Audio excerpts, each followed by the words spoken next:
राम राम भाइयों और बहनों, कैसे हो आप सब। जैसा कि आप सभी को पता है, हमारी व्याख्याता भर्ती 2024 और 25 के अंदर हमारा गणित का जो चैप्टर दे रखा है उसके अंदर हमारे 4 टॉपिक दे रखे हैं। उन चारों में से एक टॉपिक सांख्यिकी है ना, सांख्यिकी या स्टैटिक्स, वो हमारा लगभग कंप्लीट हो चुका है। और अब आज क्या करेंगे, हम पिछली भर्ती परीक्षाओं यानी 2010 से लेकर आज तक जितनी भर्ती परीक्षाएं हो रखी है उन सभी के जो प्रीवियस ईयर वाले प्रश्न हैं जो हमारे सांख्यिकी के अंदर आ रखे हैं ना, उनको हम करेंगे। और आप लोग अब देखना कि आप लोगों की तैयारी कैसी है ना। अब देखो, हर भर्ती परीक्षा का पैटर्न थोड़ा सा अलग होता है कि जैसे एग्जामिनर क्या सोचता है कि मुझे प्रश्न कौन सा देना है ना, तो वो उस हिसाब से प्रश्न देगा। ऐसा तो है नहीं कि अपन जो सोचेंगे वैसे प्रश्न देगा। देखो, मैंने देखा है कि 2011 से लेकर 2018 तक उसमें उन्होंने जो माध्यिका और बहुलक है ना, 2011 से लेकर 18-19 तक उन्होंने जो हमारे माध्यिका और बहुलक वाले प्रश्न है ना, उनको नहीं दे रखा उसने। पर जैसे ही बाद में आते हैं हम 2020 से 22-23 तक है ना, तो उन्होंने उस प्रश्न को ले रखा है, कौन सा माध्यिका बहुलक को है ना। तो अब ये आप लोगों को डिफरेंट करना है कि 11 से लेकर 18 वाला प्रश्न पैटर्न आएगा या 20 से लेकर ये 22 वाला पैटर्न आएगा, है ना। तो मुझे लगता है कि इस बार हमारे माध्यिका और बहुलक में से प्रश्न तो बनेगा ही बनेगा। पिछली भर्ती परीक्षा में क्या है कि एक ही पैटर्न रख रखा है, कौन सा, कि उन्होंने बहुलक को भी नहीं दे रखा है और माध्यिका भी नहीं दे रखी। कौन सी, वर्गीकृत वाली। हमारे जो वर्गीकृत लिखते हैं ना, 0 से 10, 10 से 20, 20 से 30 था ना, तो वो हमारे वर्गीकृत सारणी वाली माध्यिका उन्होंने नहीं दे रखी है। तो इस क्लास में हम क्या देखेंगे, जो हमारे प्रीवियस वाले प्रश्न हैं उनको देखेंगे। और आप लोगों को मैंने एक चीज बताई थी कि आप लोगों को क्या 20 तक पहाड़े आते कि नहीं आते। अरे 20 तक पहाड़े याद है या नहीं है, 20 तक पहाड़े, ठीक है ना। देखो, 20 तक पहाड़े याद करना के लिए मैंने इसलिए बोला है क्योंकि देखो हम अभी एलसीएम वाली क्लास ले रहे थे, पर वो क्या मैंने बनाई नहीं और मैंने क्या है प्रीवियस ईयर वाले प्रश्नों की क्लास बना ली। तो इसलिए आज हम यह क्या प्रीवियस ईयर वाले जो प्रश्न है ना उनको कर लेंगे पहले, है ना। तो आप लोग क्या करना है, जैसे एलसीएम के लिए आप लोगों को कम से कम 20 तक पहाड़े याद करना, किसके लिए, एलसीएम के लिए, ठीक है। एलसीएम के लिए आप 20 तक पहाड़े कर लोगे। दूसरी बात, मेरे चैनल पर 600 सब्सक्राइबर या मेरे 600 की फैमिली हो चुकी है। और मैंने जैसे ही आपको बताया था पहले कि जैसे ही मेरे चैनल पर 1000 सब्सक्राइबर हो जाएंगे मैं आप लोगों को पीडीएफ प्रोवाइड करवा दूंगा। और पीडीएफ एकदम शानदार पीडीएफ है। कितनी, एकदम शानदार, जिसके अंदर मैंने जितने भी अभी तक क्लास ले रखी उन सभी की एक तरफ क्या कर दिया, उसको बना दिया। और जो नए प्रश्न बन सकते हैं वो भी उनको मैंने थोड़ा बहुत लिया है उसके अंदर। और साथ ही साथ जो हम प्रीवियस ईयर वाले प्रश्न करेंगे ना, उनको भी उसमें शामिल कर रहा हूँ। तो इसलिए थोड़ा सा टाइम लगेगा मुझे, है ना। प्रीवियस ईयर वाले प्रश्न, तो मुझे नहीं लगता कि अगर आप लोगों के पास अगर वो पीडीएफ है उसका प्रिंट आउट अगर आप निकलवा लोगे तो मुझे नहीं लगता कि उससे कोई प्रश्न बाहर जाएगा, है ना। मुझे नहीं लगता कि उससे कोई प्रश्न बाहर जाएगा, ठीक है। जैसे माध्यम, माध्यिका, बहुलक वगैरह है ना। तो ये क्वेश्चन ऐसे करा रखे मैंने कि एकदम जैसे कि आप लोग हलवा करोगे, हलवा बनाते हैं ना घर पे, फटाफट वैसे बन जाएगा। तो आप लोगों को टेंशन लेने की जरूरत नहीं है, मेरे साथ ऐसे ही जुड़े रहें। मैं आप लोगों के साथ एग्जाम तक बना रहूँगा। समझ में आ गई मेरी बात, एग्जाम तक बना रहूँगा। हमारा जो ये सिलेबस है लगभग मेरे अकॉर्डिंग फरवरी में पूरा हो जाएगा, फरवरी में। क्योंकि इसके बाद जो 3 चैप्टर बचे ना, कौन से, एक तो क्षेत्र में थी, संख्या पद्धति और बीजगणित वाला जो हमारा XYZ वाला है। तो उन तीनों चैप्टर में इतना थ्योरी नहीं है जितनी इसमें हमारे थ्योरी दे रखी है। तो आप टेंशन मत लो। और साथ में हम रीजनिंग भी करेंगे। देखो, एग्जाम में हमारे अभी तो 5 महीने, तो कोई दिक्कत वाली बात नहीं। अगर हम आराम से पढ़े तो भी कोई दिक्कत नहीं है।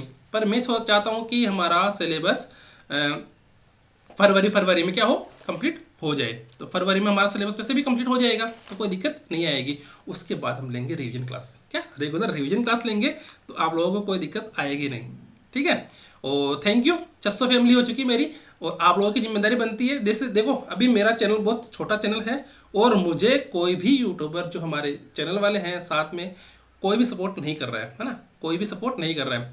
तो अब आपके लोगों की जिम्मेदारी बनती है कि इसको आगे बढ़ाना है, ठीक है ना। अगर आप लोग मेरा ये वीडियो देखते हो तो आप लोगों से एक विनती है कि आप लोग चैनल को जरूर सब्सक्राइब कीजिए, वीडियो को लाइक कीजिए, शेयर कीजिए और चैनल को क्या कीजिए, सब्सक्राइब कीजिए, ठीक है ना।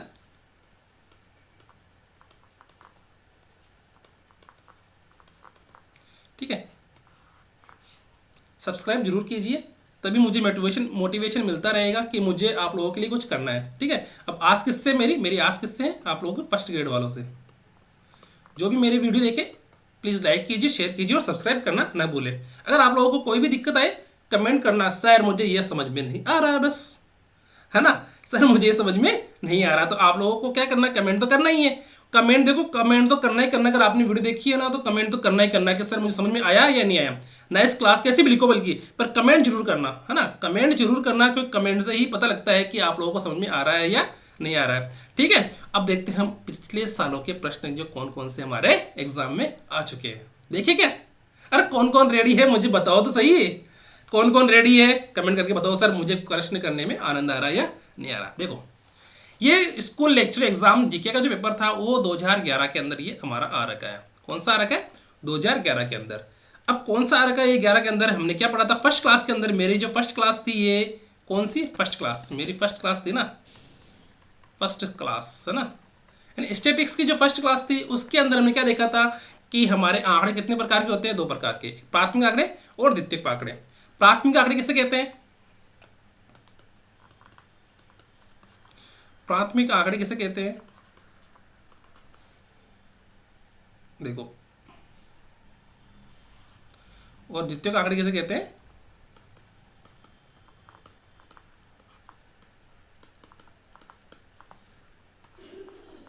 प्राथमिक आंकड़े उसे कहते हैं जो अनुसंधानकर्ता स्वयं एकत्रित करता है। क्या ये कौन करता है, ये अनुसंधानकर्ता स्वयं एकत्रित करता है, स्वयं एकत्रित करता है, स्वयं एकत्रित करता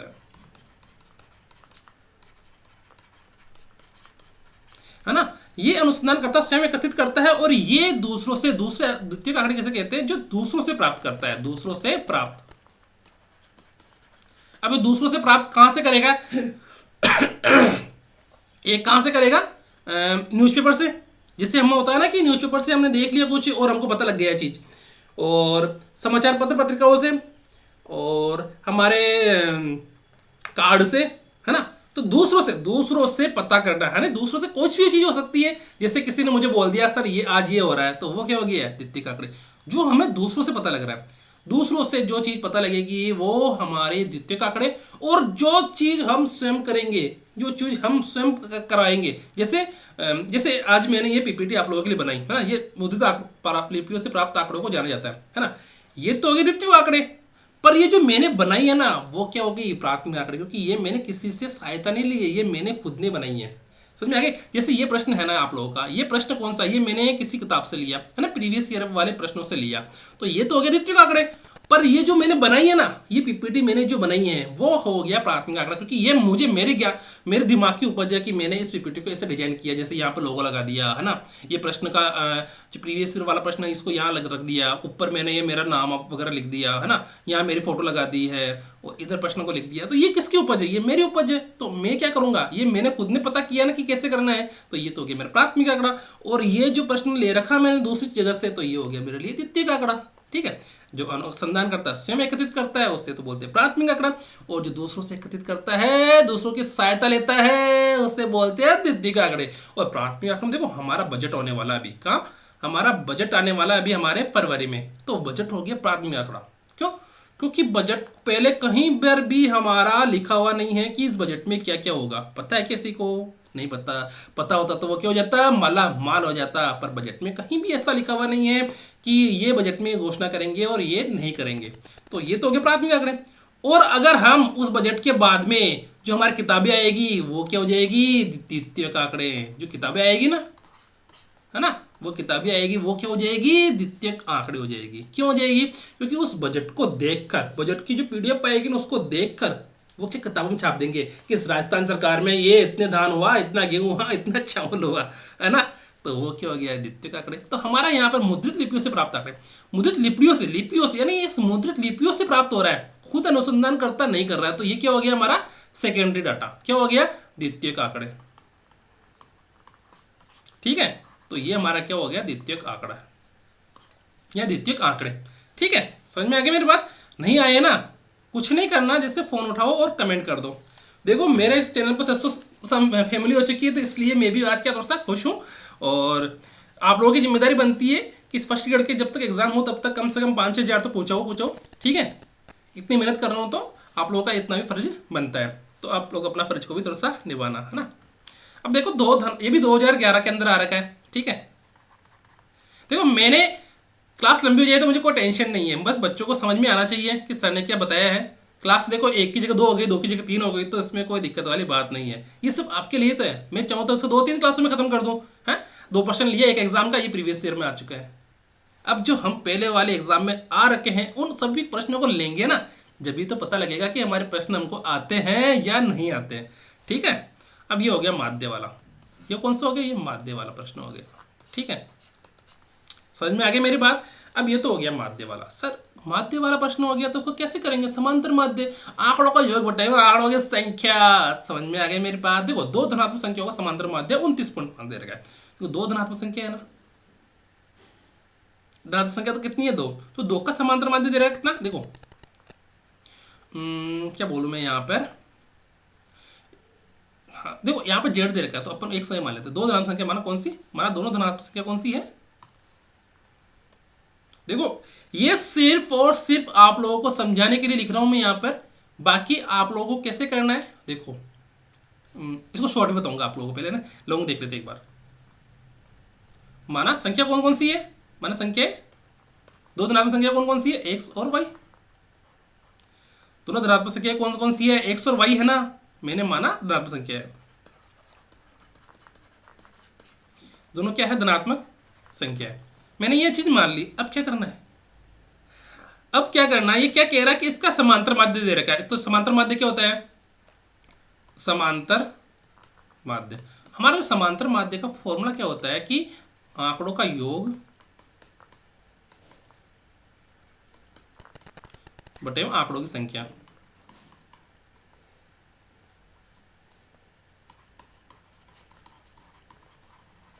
ठीक है, ये होता है। अब हमारा समांतर माध्य को अपन क्या बोलते हैं? एक्स बार से व्यक्त करते हैं ना। तो इसको हम क्या बोल देते हैं अभी? समांतर माध्य को मैं बोल दूं तो भी एम बोल देता हूँ ना, कुछ ही बोल दो अपने को। ये तो फिक्स नहीं है कि एक्स बार ही बोलेंगे, है ना। तो आंकड़ों का योग, आंकड़ों का योग कितने अपने? हमारे पास एक्स प्लस वाई है। ठीक है, एक्स प्लस वाई हमारे आंकड़े हैं ना, कौन कौन से? ये तो इनका तो समांतर माध्य दे रखा है कितना? 29.5। तो और समांतर माध्य मतलब आंकड़ों की संख्या कितनी है? 1 और 2, तो 2 लिख दिया यहाँ पे। और m कितना दे रखा समांतर माध्य में? दे रखा 29.5। सर हमारे पास समांतर माध्य दे रखा कितना? 29.5। देखो m बराबर कितना हो गया? x प्लस वाई बराबर 2। ये हो गया हमारा समांतर माध्य। कितना दे रखा सर? हमारा समांतर माध्य दे रखा है 29.5 बराबर x प्लस वाई बटे 2। अब क्या करना है? मन को वज्र गुणन करना है। क्या करना है? वज्र गुणन।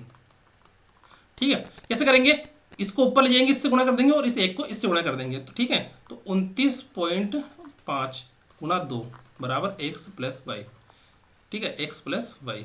ठीक है, अब देखो एक्स प्लस वाई बराबर 29.5 को 2 से गुणा करेंगे तो कितना आएगा? 29 दूनी 58, 59। ठीक है, यदि एक तीसरी संख्या बोल दो, इसे कुछ बोल दो, है ना। संख्या जेड को भी सम्मिलित किया जाता है तो समांतर माध्य कितना है? 20.5। इसका मतलब क्या हुआ सर? हमको तो समझ में ही नहीं आया कि तीसरी संख्या भी सम्मिलित कर ली और क्या पूछ रहा है कि समांतर माध्य 20.5 है, तो तीसरी संख्या कौन सी है? देखो मैं बताता हूँ आप लोगों को। अब देखो ये तो होगी 2 संख्यावती, है ना, ये पहला स्टेप हो गया। अब दूसरा स्टेप कौन सा है? जब 3 संख्या है, 3 संख्या कौन कौन सी है? एक्स भी है, वाई भी है और जेड भी है। और ये कह रहा है कि इसका समांतर माध्य कितना है? 20.5। तो समांतर माध्य तो प्रेक्षणों का योग नहीं, आंकड़े कितने पर? एक्स वाई जेड 3 है ना, इन तीनों का योग कौन सा हो गया? X plus y plus z हो गया। बटे में कितना करना है अपन को? 3 करना है। क्यों करना है? क्योंकि 3 संख्या है और इन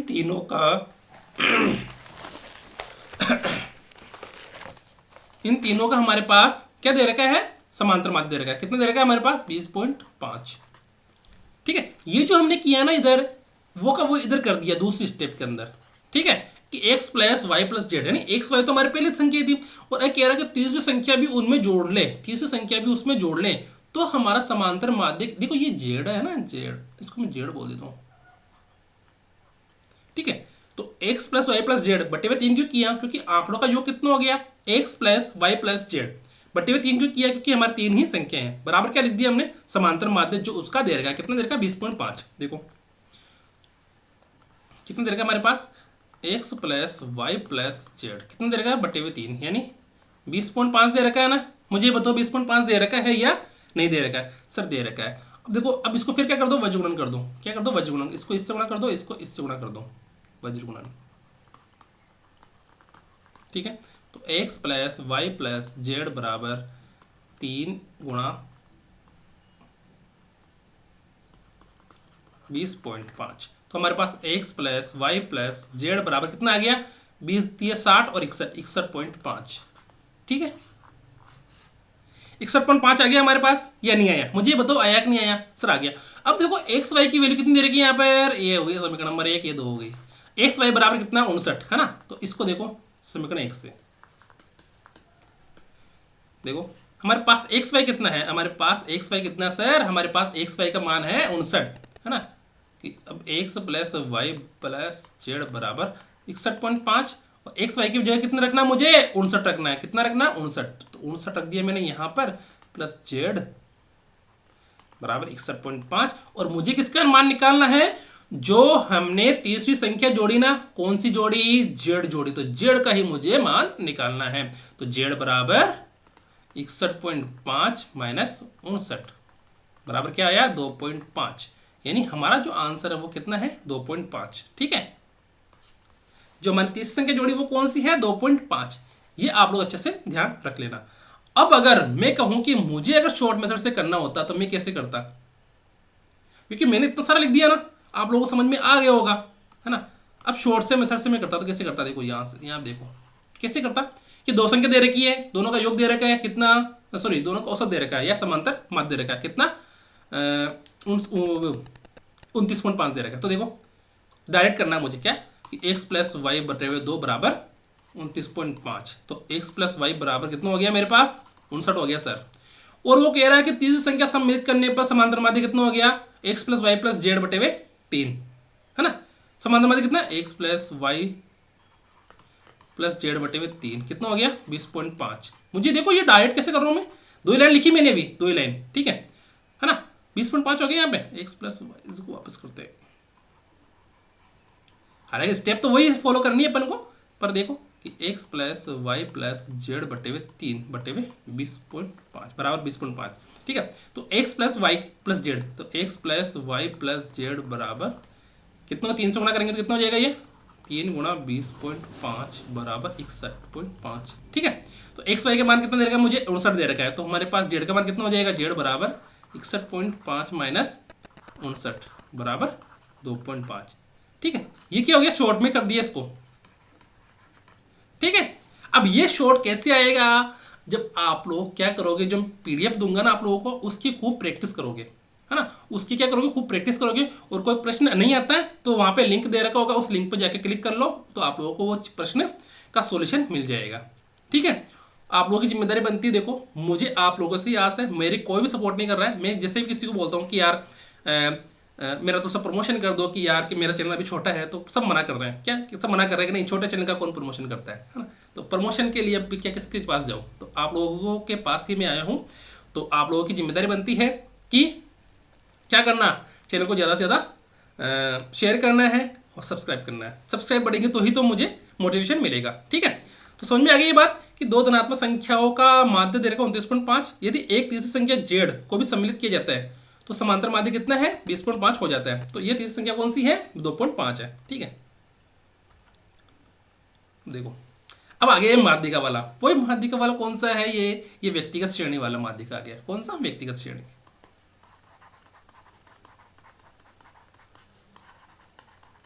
व्यक्तिगत श्रेणी में क्या होती है, एक ही लाइन दे रखी रहती है। व्यक्तिगत श्रेणी होगी और एक अवर्गीकृत श्रेणी होगी, और एक दूसरी कौन सी होगी, तीसरी। देखो पहली व्यक्तिगत श्रेणी, दूसरी अवर्गीकृत श्रेणी, तीसरी वर्गीकृत श्रेणी, है ना। व्यक्तिगत श्रेणी में तो एक लाइन दे रखी है, और अवर्गीकृत में क्या होता है, 10 20 30 40 ऐसे उधर होता है। और वर्गीकृत में 0 से 10 10 से 20 20 से 30 ऐसे होता है। ठीक है, तो देखो अब देखा कि एक परीक्षा में 10 छात्रों के निम्नलिखित प्राप्तांकों का माध्यिका है। अब देखो ये भी प्रश्न 2011 में आ रखा है। कौन से में आ रखा है, 2011 में आ रखा है। ठीक है, और ऐसा प्रश्न हमने आप लोगों को करवाया था कि कैसे करना है इस प्रश्न को, कि ये है कौन सा माध्य याद करना है। तो माध्यिका हम क्या करते हैं पहले, कि या तो आरोही क्रम में लिखते हैं या अवरोही क्रम में लिखते हैं। तो मैंने बताया था कि आरोही एक लड़की का नाम है जो छोटे बच्चों को क्या करती है, पसंद करती है। तो छोटे बच्चे देखो सबसे छोटा कौन सा इसके अंदर, मुझे 11 लगा सबसे छोटा, 11। आरोही क्रम में जमा दो, आरोही क्रम में, है ना। 11 के बाद में कौन सा 12, फिर 14 दिख रहा है मुझे, 14, फिर 18 है ना, फिर ये हो गया, ये हो गया, ये हो गया, हो गया, नहीं, ये हो गया, तो फिर बचा मुझे 22, 22 के बाद में 2 के बाद 26, फिर 30, फिर 32, फिर 35 और फिर 41। ठीक है ना, 1 2 3 4 5 6 7 8 9 10, 10 संख्या होगी हमारी, और उसको हमने गिनती के हिसाब से लिख दिया कि 1 2 3 4 5 6 7 8 9 10 है ना। तो जो हमारे पहले आया उसको पहले लिख दिया, जो बाद में आया उसको बाद में लिख दिया। ठीक है, अब तो समझ में आयो कि नहीं आयो, मैंने बता दो, कमेंट जरूर करना है। अगर आप लोगों ने प्रश्न देखा है, वीडियो देखी है, तो कमेंट करने से नहीं चूकना है।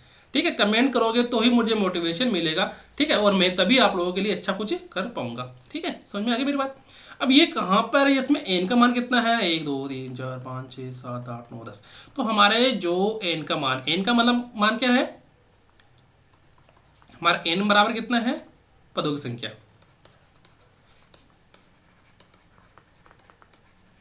एन बराबर कितना, 10। अब जब 10 संख्याएं हो, देखो विषम होती ना, यानी विषम होती है, 9 होती, 7 होती, तब तो कोई दिक्कत नहीं थी। जो बीच के अंदर होता है उसको क्या कर देते हम, माध्यिका असर हमारे। पर अब ये क्या है, ये 10 दे रखा है। अब 10 दे रखा तो उसका फॉर्मूला भी अलग है। कौन सा फॉर्मूला है सर, माध्यिका का एक ही फॉर्मूला है। जब विषम संख्या दे रखी हो तो कौन सा, n/2 पद प्लस n/2 प्लस 1 पद। इसमें सर 2 मध्य पद होंगे, कौन से, देखो मध्य पद 2 होंगे, है ना, मध्य पद 2 होंगे बटे में 2, ये तो गया माध्य का फॉर्मूला। और ये क्या है, ये मध्य पद कौन से, 2, तो 10 है ना, तो 10 का आधा कितना हो गया हमारे, 10 पद है, 10 पद है ना, 10 पद। तो n/2 का मान कितना हो गया, 10 बटे में 2 बराबर 5 पद। ठीक है, और n/2 प्लस 1 पद कौन सा हो गया, 5 प्लस 1 बराबर 6 पद। ठीक है, तो गणो भाई, गणो के अंदर गणो आवे कि नहीं आवे, देखो 1 2 3 4, 5 पद कौन सा है, 22, सॉरी 5 पद तो 22 हो गया। और छठा पद कौन सा है, देखो ये तो हो गया 5 पद, और ये हो गया हमारा छठा पद। ठीक है, ठीक है, छठा पद हमारा कौन सा हो गया, 26, और 5 पद कौन सा हो गया हमारा, 22। ठीक है, समझ में आ गई यहां तक मेरी बात, या नहीं आई, नहीं आई तो मुझे कमेंट कर देना। कमेंट तो करने की जिम्मेदारी आपकी है, लाइक करना, शेयर करना और सब्सक्राइब करना। ठीक है, अब देखो n/2 पद कौन सा है हमारा, 22, n/2 प्लस 1 पद कौन सा है हमारा, 26। तो माध्यिका याद करो, माध्यिका देखो n/2 पद कौन सा है अपना, 22, और n/2 प्लस 1 पद कौन सा है, 26 बटे में 2। जोड़ो भाई, 22 6 2 8 और 2 2 4 बटे में 2, यानी 24 अपना क्या आ गई है, माध्यिका आ गई है। क्या आ गई है, 24 अपना माध्यिका आ चुकी है। अब ये चीज आप लोगों को समझ में आई या नहीं आई, मुझे ये आप लोग अच्छे से बता देना। नहीं आई तो कमेंट कर देना। आपको देखो सब्सक्राइब करने में कोई भी चूक नहीं करनी चाहिए, है ना। अब ये फिर आ गया कि ये स्कूल एग्जाम 2013 के अंदर आया था, जो पेपर फर्स्ट था हमारे। और ये इस एग्जाम की जो एग्जाम डेट है ना, वो कब हुई थी, 4/3/2015 को एग्जाम डेट आई है ना। अब उस समय क्या होता था कि वैकेंसी निकलती कब, एग्जाम होता कब। ठीक है, इसमें भी माध्य पूछ रखा है, देखो। अब माध्य तो पूछ रखा है, माध्य का मतलब क्या होता है, माध्य तो होता है आंकड़ों का योग, आंकड़ों का योग बटे हुए आंकड़ों की संख्या।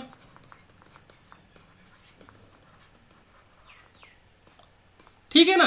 अब कह रहा कि x प्लस 1/x, क्या दे रखा है इसके अंदर, x प्लस 1/x का माध्य है m, तो x³ तथा 1/x³ का माध्य ज्ञात कीजिए। देखो हमको, देखो प्रश्न देखने के बाद हमको यह पता होना चाहिए कि प्रश्न में हमको निकालना क्या है। हमको बताऊं क्या निकालना है, हमको यह निकालना है कि ये कह रहा है कि x³ प्लस 1/x³ का माध्य ज्ञात कीजिए। तो x³ 1, 1/x³ है ना, ये हो गया दूसरा। तो दोनों का क्या करना है, अपन को माध्य निकालना है। तो हमारे पास दो संख्या दे रखी है, दोनों का हमको माध्य निकालना है। कौन कौन संख्या दे रखी है हमारे पास, देखो x cube plus 1/x cube, है ना। माध्य निकालना तो जोड़ना पड़ेगा, यानी आंकड़ों का योग बटे आंकड़ों की संख्या। तो हमारे पास आंकड़ों का योग तो हो गया x cube plus 1/x cube, और संख्या कितनी है अपन की, ये 2। तो हमको क्या है, ये मान निकालना है कि x cube plus 1/x cube बटे हुए 2 का मान क्या है। ये चीज समझ में आई है नहीं आई, मुझे ये बता दो आप, कमेंट करने से चूकना मत। X cube plus 1/x cube बटे हुए 2 बराबर क्या है, तो हमको ये चीज पता करनी है ना। तो क्या कह रहा है कि एक्स क्यूब तथा 1/x क्यूब का माध्य ज्ञात करना है। तो माध्य क्या होता है, आंकड़ों का योग। आंकड़ों का योग कौन सा, ये रहा, ये दोनों आंकड़े दे रखे हैं, इनका दोनों का योग कर दिया मैंने, ये रहा, है ना। और संख्या कितनी है, ये 2। तो हमको इसका मान ज्ञात करना है, ठीक है। माध्य या मान ज्ञात करना, कुछ भी बोल दो आप, ठीक है। अब ये कह रहा है कि x तथा 1/x का माध्य कितना है। देखो x तथा 1/x का माध्य m है। तो देखो माध्य कितना दे रखा है, यहाँ पर माध्य दे रखा है सर हमारे को m दे रखा है। और कौन कौन सी संख्या को दे रखा है, x का, x। और देखो माध्य है तो हमको आंकड़ों का योग करना है। तो योग करने के लिए क्या करते हैं, हम प्लस करते हैं ना। तो x प्लस 1/x को जोड़ लो पहले, तो 1/x को जोड़ो, और दोनों का क्या करना है, 2 का भाग लगाना है। क्यों लगाना है, क्योंकि आंकड़ों की संख्या कितनी है अपनी, 2 है। आंकड़ों की संख्या 2 है तो 2 का भाग लगाएंगे, और आंकड़ों का योग करना है अपन को, तो x प्लस 1/x करना है, ठीक है। तो अब देखो इसको करो वज्रगुणन, यहाँ पर बटे हुए m एक करके वज्रगुणन कर दो। तो ये तो जाएगा 2m बराबर x प्लस 1/x हो जाएगा, ठीक है ना। मुझे बताओ होगा कि नहीं होगा ये चीज। देखो अब यहाँ पर है ना, आप लोगों को एक फॉर्मूला आना चाहिए, वो है a प्लस बी का होल क्यूब। तो ये होता है a cube plus b cube, और इसको चलो कोई ना, मैं इस दूसरे पेज पे लिख देता हूँ उसको, है ना। आप लोगों को एक फॉर्मूला आना चाहिए, कौन सा फॉर्मूला है, a प्लस बी का होल क्यूब, यानी क्यूब का फॉर्मूला आना चाहिए ना, क्यूब का। a cube plus b cube plus 3ab कोष्टक a प्लस बी। इसको हम ऐसे बोल सकते हैं, a cube plus 3a² b plus 3ab square plus b cube, ठीक है। तो दोनों में क्या a भी कॉमन ले लिया, और अंदर क्या हो गया, a प्लस बी, बस अंदर a प्लस बी कॉमन आ गया, ठीक है। तो ये हमारा एक फॉर्मूला है जो हमको याद रखना है इस प्रश्न के लिए। अब हमको देखो क्या दे रखा है, हमको क्या दे रखा है, ये देखो पहले तो हमको एक चीज दे रखी है कि हमें एक्स एम, देखो एक्स प्लस 1/x बराबर m दे रखा है ना। और हमें निकालना क्या है, x cube plus 1/x cube बटे हुए 2 बराबर, है ना। हमको निकालना तो ये है, हमको तो निकालना तो ये है ना। अब बताओ मुझे, यहाँ पर x लिख रखा है, यहाँ पर है ना, यहाँ पर x लिख रखा है, और यहाँ पर भी x लिख रखा है, और यहाँ पर क्यूब दे रखा है, और यहाँ पर क्यूब दे रखा है। तो मुझे क्या करना पड़ेगा, मुझे इसका क्यूब करना पड़ेगा, मुझे इसका घन करना पड़ेगा, क्यूब करना पड़ेगा, या मुझे इसका घन करना पड़ेगा, जब जाके मुझे मेरे पास x cube plus 1/x cube आएगा। समझ में आ रहा है क्या? अरे नहीं आया तो कमेंट कर देना, मैं वापस बता दूंगा, ठीक है। अब देखो इसका क्या करना है, अपन को घन करना है, घन करने पर या क्यूब करने पर, है ना, क्यूब करने पर। अब देखो मगर दोनों का क्यूब करूंगा, देखो यहाँ पर क्या बन जाएगा, x प्लस 1/x का होल क्यूब बराबर। तो यहाँ पर एक चीज और थी ना, यहाँ पर एक चीज गलती कर दी अपन ने, यहाँ पर 2 भी तो था ना, 2m था यहाँ पर, है ना, 2m, ठीक है ना। तो ये हो गया 2m का होल क्यूब, ठीक है। तो देखो कि हमें अब इस फॉर्मूले में रखना है, देखो a cube plus b cube 3ab a plus b, तो इस फॉर्मूले का उपयोग कर रहा हूं मैं यहाँ पर, ठीक है। तो मेरे पास क्या क्या, x cube plus 1/x cube, ठीक है, 3 a का मान क्या हमारा x, b का मान क्या है हमारा 1/x, कोष्टक में a प्लस बी करना है ना, तो नहीं कि x प्लस वाई करना है, x प्लस 1/x करना है, ठीक है। a प्लस बी का मान क्या हो गया, x प्लस 1/x, ठीक है। बराबर में क्या है इधर 2m है ना, तो 2m का होल क्यूब करेंगे तो क्या आएगा, 2m को, देखो 2m को अगर हम क्या करते हैं, 2m को अगर हम क्यूब करते हैं ना, तो क्या आता है 2m गुणा 2m गुणा 2m, तो 2 दूनी 4, 4 दूनी 8, 8 हो गया, 1m 2m और 3m, तो 3m हो गया, कितना हो जाएगा, m क्यूब हो जाएगा ये, ठीक है। इसमें देखो एक लॉजिक है जो आप लोगों को मैं बता देता हूं कि अगर ये आधार समान है, आधार कौन कौन सा, एम एम एम, तो घातें क्या होती है, जुड़ जाती है। जैसे यहाँ पर इसमें एक घात है ये, इसमें एक घात है ये, और इसमें एक घात है, तो ये तीनों क्या हो जाएगी, जुड़ जाएगी। ठीक है ना। आप लोग इतना सा ध्यान रखना कि अगर ये 2m दे रखा है तो इसको क्यूब करेंगे तो क्या आएगा, हाँ, कि इसको 2 को 3 बार गुणा करना है तो 2 दूनी 4, 4 दूनी 8, और m का हो जाएगा, m का क्यूब हो जाएगा। ठीक है, तो यहाँ पर हो गया हमारा ये 8m क्यूब। ठीक है, यहाँ तक अगर किसी को समझ में नहीं आया ना तो प्लीज़ मुझे कमेंट कर देना, मैं बता दूंगा आप लोगों को। और ठीक है, उसको वापस ये दो। ठीक है, अब देखो मेरे पास, देखो ये वाली, देखो इसमें ये करो, ये वाली स्टेप आ गई ना मेरे पास, ये वाली आ गई क्या, देखो यही तो निकालना है मुझे। अब बटे हुए 2 करना है बस, है ना, बटे हुए क्या करना है, 2 करना है। ठीक है, अब देखो यहाँ पर तो ये तो आ गई। अब इसको देखो मैं वापस कर लेता हूँ इसी में, x cube plus 1/x cube plus 3। अब देखो एक्स से एक्स कैंसिल हो गया यहाँ पर। ठीक है, तो यहाँ पर 3 बचा, और x प्लस 1/x, अब यहाँ पर क्या बच गया, x प्लस 1/x बराबर 8m क्यूब। ठीक है, अब मुझे बताओ कि x प्लस 1/x की वैल्यू कितनी है, यहाँ पर x प्लस 1/x की वैल्यू है 2m, है ना, x प्लस 1/x की वैल्यू कितनी है, 2m। तो यहाँ पर मैं क्या करूँ, मुझे बताओ कि x cube plus 1/x cube plus 3, है ना, यहाँ पर कितना दे रखा है, 2m दे रखा है ना, मुझे बताओ 2m दे रखा है यहाँ पर कितना, 2m। तो मैं यहाँ पर ये बताओ कि x प्लस 1/x की जगह 2m लिख दूँ क्या, इसकी जगह मैं 2m लिख दूँ क्या, सर लिख दो। और बराबर हमारा क्या चल रहा है, बराबर हमारा चल रहा है कितना, 8m क्यूब चल रहा है ना। अरे चल रहा है कि नहीं चल रहा है मुझे बताओ पहले, सर चल रहा है। ठीक है, अब मुझे x cube plus 1/x cube का बटे हुए 2 करना है ना, बटे हुए 2 तो हमको करना ही पड़ेगा। अब पहले तो एक करो पक्षांतरण कर दो, इसको पक्षांतरण, देखो थोड़ा सा स्टेप लंबी आ गई तो पेज भर गया है ना, आप ध्यान रख लेना। पक्षांतरण करने पर, ठीक है, पक्षांतरण करो, देखो x cube plus 1/x cube, तो ऐसा कैसे आएगा इधर, क्योंकि ये एलएचएस के अंदर है ना। अब मैं करूंगा इसको मैं क्या बोल दूं, इसको मैं यहाँ पे शॉर्ट में क्या बोल दूं, 3 दूनी 6, ये 6m हो गया, है ना, शॉर्ट में मैं कर दिया यहाँ पे 6m कर दूं इसको मैं, है ना, और ये क्या इधर जाएगा, पक्षांतरण करने पर इधर जाएगा, तो ये हो गया कितना, 8m क्यूब माइनस 6m। ठीक है, अब देखो इसको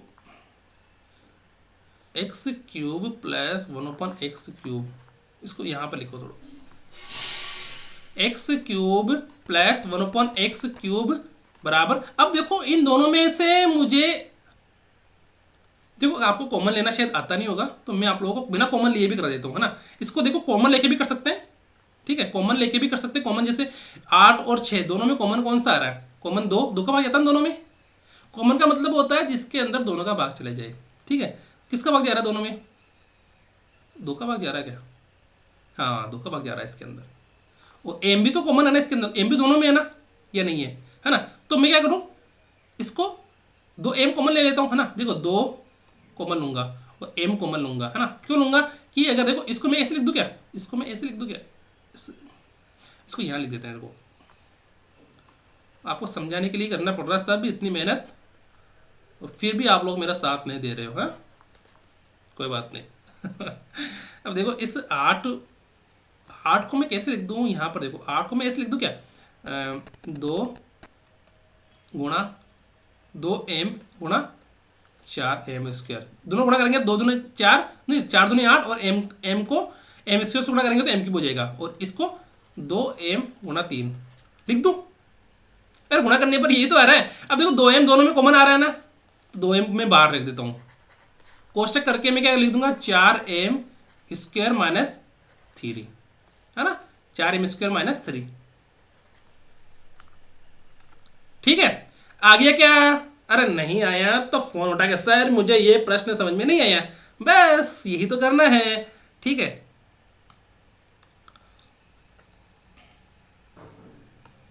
अब यहां तक समझ में आ गया। देखो अब क्या करना है, मुझे बटे हुए 2 करना है। क्यों नहीं करना है, मुझे माध्य निकालना है। किसका निकालना है, x cube plus 1/x cube का माध्य निकालना है। तो मैं बटे हुए 2 कर दूं क्या इधर, एक्स क्यूब में दोनों पक्षों में बटे हुए 2 करना पड़ेगा, x cube plus 1/x cube बटे हुए 2। मैंने यहाँ पर भी 2 का भाग लगा दिया, इधर भी क्या करूँगा मैं 2 का भाग लगा दूंगा।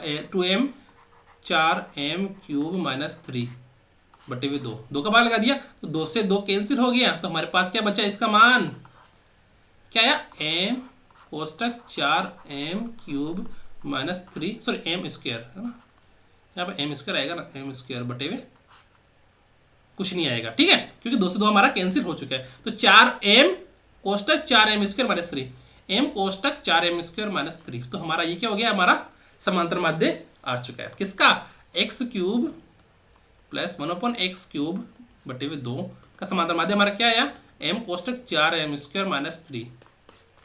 ठीक है, किसी को अगर प्रश्न समझ में नहीं आया ना, कमेंट करके जरूर बता देना मुझे, ठीक है। अब देखो, कुशल श्रमिकों के एक समूह का औसत वेतन दे रखा है कितना, 10,000 रुपए। पता कुशल श्रमिकों का, देखो कुशल श्रमिकों का वेतन कितना दे रखा है। कुशल को मैं मान लूं क्या, इसको मैं मान लूं, एक से मान लूं इसको, ठीक है, कितना है 10,000 रुपए औसत वेतन। ये क्या है, औसत वेतन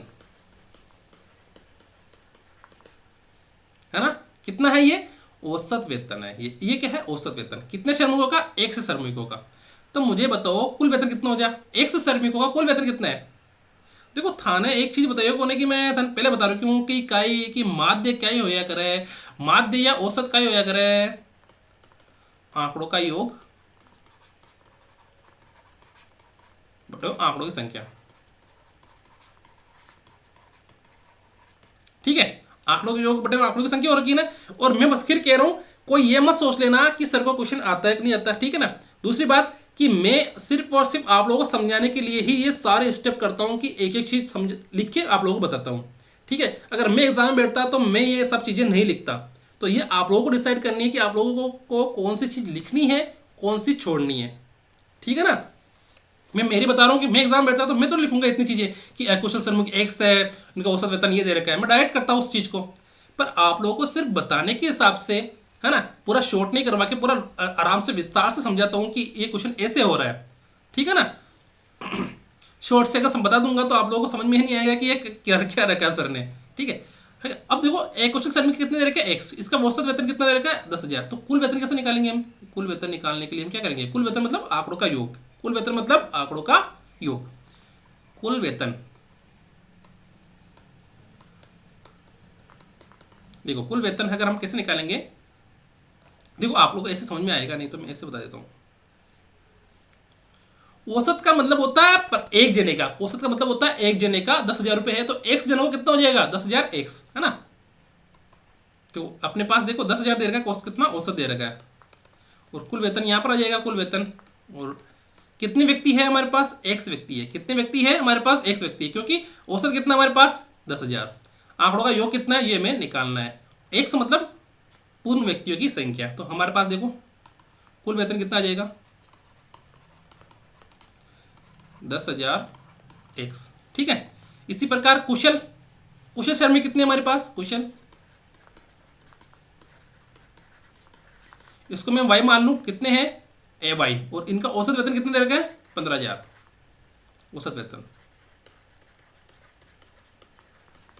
ठीक है। अब इनका कुल वेतन कितना हो जाएगा, कुल वेतन, इनका कुल वेतन हो जाएगा कितना, इसी प्रकार से वापस देखो 15,000 वाई, इसी स्टेप से, है ना, कौन सी स्टेप से, इसी स्टेप से, इसी स्टेप से इसका कुल वेतन कितना हो जाएगा 15,000 वाई। अब ये बोल रहा है कि उन दोनों समूह का संयुक्त औसत, यानी एक्स और वाई का संयुक्त औसत कितना दे रखा है 12,000 दे रखा है। तो कुशल श्रमिकों का प्रतिशत कितना है, तो कुशल श्रमिकों का प्रतिशत कितना है, क्या पूछा इसने कि कुशल श्रमिकों का प्रतिशत कितना है। तो देखो अपन क्या करते हैं यहाँ पर, कुशल श्रमिक कौन से अपने वाई, तो अपन को वाई का मान निकालना है, किसका मान निकालना है वाई का, और वाई का क्या निकालना है प्रतिशत निकालना है, ठीक है। तो देखो ये क्या कह रहा है कि इन दोनों का औसत ज्ञात करना है। तो दोनों का औसत कौन सा हमारे पास, एक तो कौन सा है 10,000 एक्स है, और सेकंड कौन सा है 15,000 वाई।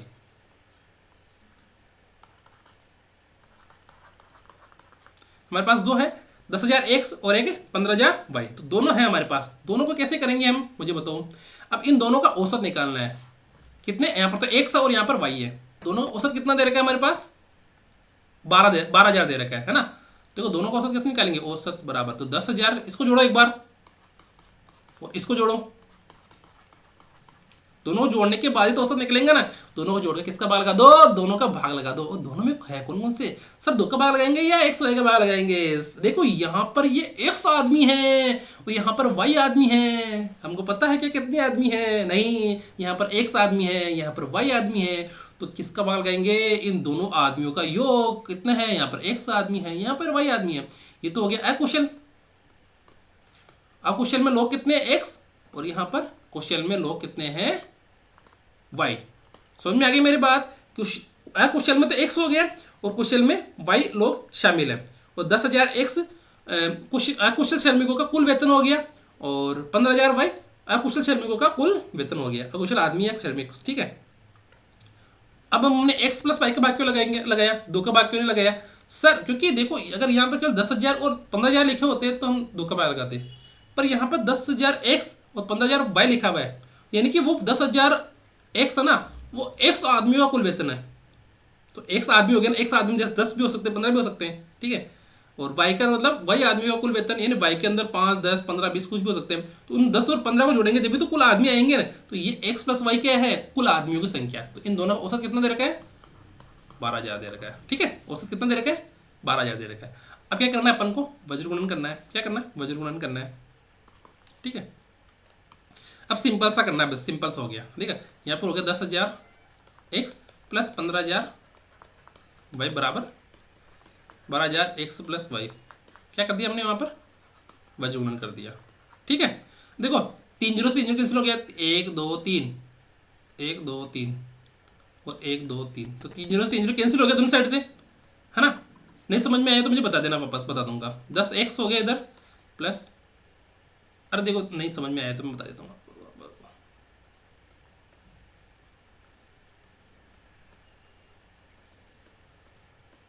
ठीक है, समझ में आएगा नहीं होगा आप लोगों के, तो मैं बता देता हूँ। देखो मैं क्या करता हूँ, इसमें 1,000 कॉमन ले लेता हूँ दोनों में, है ना। कितना है, तो यहाँ पर होगा 10,000, 10 एक्स प्लस 15 वाई, ठीक है। दोनों को मैं अगर 1,000 से गुणा करूंगा तो क्या आएगा, 10,000 एक्स और 15,000 वाई, इधर 12,000। 12 को मैं क्या करता हूँ, 12 गुणा 1,000 लिख दूँ, कोष्टक एक्स प्लस वाई, ठीक है। तो 1,000 से 1,000 कैंसिल हो गया यहाँ पे, अब समझ में आ गया। अब देखो 10 एक्स प्लस 15 वाई बराबर 12 एक्स प्लस 12 वाई। देखो अब एक्स को एक्स की तरफ रख दो और वाई को वाई की तरफ रख दो। देखो ये वाई इधर चला जाएगा और ये एक्स इधर आ जाएगा, ठीक है। तो देखो एक्स को एक्स की तरफ और वाई को वाई की तरफ रख दो, तो इधर हो जाएगा हमारे पास कितना,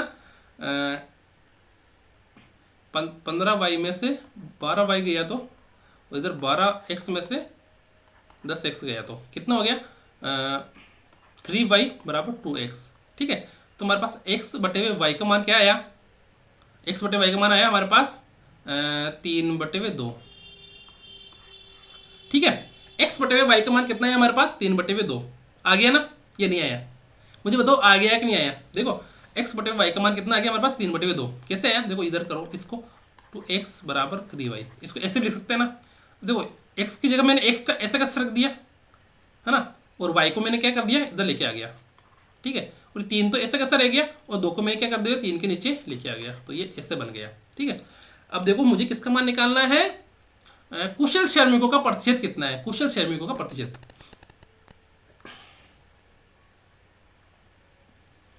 कुशल श्रमिक कितने अपने, वाई है, तो हमको y का मान निकालना है ना, कि y कितने हैं, टोटल कितने हैं हमारे पास। टोटल देखो सर हमारे पास x प्लस वाई कितने हैं टोटल, देखो 3 प्लस 2 बराबर 5। टोटल हमारे पास कितने हैं, x प्लस वाई बराबर कितने हैं, 3, x प्लस वाई बराबर 3 प्लस 2 बराबर 5। हमको किसका मान निकालना है, y का मान निकालना है, y का प्रतिशत निकालना है। प्रतिशत कैसे निकालेंगे, देखो y का मान कितना है 2, y का मान कितना है 2, है ना। टोटल कितने हैं 5। देखो कुल से इसी तो निकालते हैं प्रतिशत, किससे निकालते हैं, कुल से। तो y कितना है 2 और टोटल कितना है अपने पास 5, और प्रतिशत निकालने के लिए हम किससे गुणा करते हैं, 100 से गुणा करते हैं। तो देखो y बराबर 2 बटे 5 गुणा 100, 5 से काटेंगे कितनी बार कटेगा ये, 20 बार, है ना, 20 × 100। तो y बराबर कितना आ जाएगा, 40%। यानी जो y के जो लोग हैं और x के लोग है, तो दोनों को मिलाने के बाद हमारे पास क्या आया कि जो y के लोग है ना वो टोटल लोगों के कितना परसेंट है, 40% है। कितने परसेंट है, 40% है। तो यहाँ तो समझ में आ गया वो कितना है, यहाँ पर 40% है। ठीक है, ये सिर्फ और सिर्फ आप लोगों को समझाने के लिए मैंने सारे स्टेप फॉलो की है, एक एक स्टेप मैंने आप लोगों को बताई है। अगर मैं चाहता तो इसको 3-4 लाइनों में भी पूरा कर सकता था, पर मैंने ऐसा शॉर्ट मेथड से नहीं किया।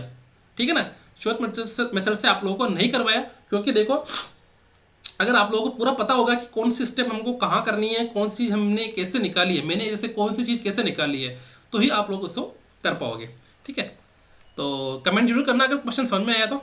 ठीक है, अब ये प्रश्न आ गया कि किसी बारंबारता बंटन का माध्य तथा माध्य का क्रमशः 30 तथा 28 है तो बहुलक ज्ञात कीजिए। बहुलक का हमारा फॉर्मूला क्या होता है? बहुलक होता है हमारा पास सर, बहुलक बराबर 3 इंटू माध्य का माइनस 2 इंटू माध्य। ठीक है, अब देखो यहाँ पर माध्य कितना दे रखा है सर, माध्य दे रखा है हमारे पास 30 और माध्य का दे रखी है 28, है ना, ये दे रखी है ना। और ये हमारे प्रश्न कब आ रखा है, 2015 एग्जाम के अंदर। जो पेपर हुआ रहा 2013 का तो एग्जाम है, और इसका पेपर कब हुआ, 4/3/2015 को। और देखो यहाँ पर 22 लिखा हुआ नहीं, शायद पेपर कोड वगैरह कुछ लिखा हुआ है ना।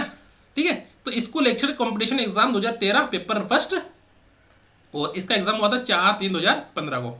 इसका कब हुआ था, इसका भी 4/3/15 को हुआ था। ठीक है, अब देखो बहुलक हमारे माध्य कितनी है, 3, माध्य कितनी है हमारे सार 28, 2 माध्य कितना है 30, तो बहुलक हमारा हो जाएगा ये। ठीक है, 28 दिया 84 माइनस 30 दूनी 60। ठीक है, तो काट बचेगा कितना हमारे पास 24। ठीक है, तो हमारे पास बहुलक कितना बच गया 24। ठीक है, ये तो चलो क्वेश्चन ही जीता। ठीक है, चलो अब देखो ये फिर आ गया कि कच्चे माल, श्रम, प्रत्यक्ष उत्पादन तथा अन्य शीर्षकों के अंतर्गत एक माह में चीनी की लागत क्रमशः 12, 20, 35 तथा 23 यूनिट है। तो चीनी की लागत के सबसे बड़े तथा सबसे छोटे प्रखंड के लिए केंद्रीय कोण के बीच का अंतर है, केंद्रीय कोण के बीच का अंतर है। तो देखो पहले यहां पर आप समझ लो, देखो कच्चा माल और श्रम, प्रत्यक्ष उत्पादन और अन्य, है ना। तो देखो कच्चा माल कितना है 12 यूनिट, और श्रम कितना है 20 यूनिट, प्रत्यक्ष उत्पादन कितना है 35 यूनिट, और अन्य उत्पादन कितना है 23 यूनिट। सॉरी, लागत है ना, कच्चे माल पर लागत है ना, लागत कुछ भी देख लो यहाँ पर, अपन को तो केवल समझना है ना, अपने को तो क्या है केवल समझना है। देखो 12, 20, 35 और 23, तो क्या पूछ रहा है यहाँ, तो समझ में आ गया।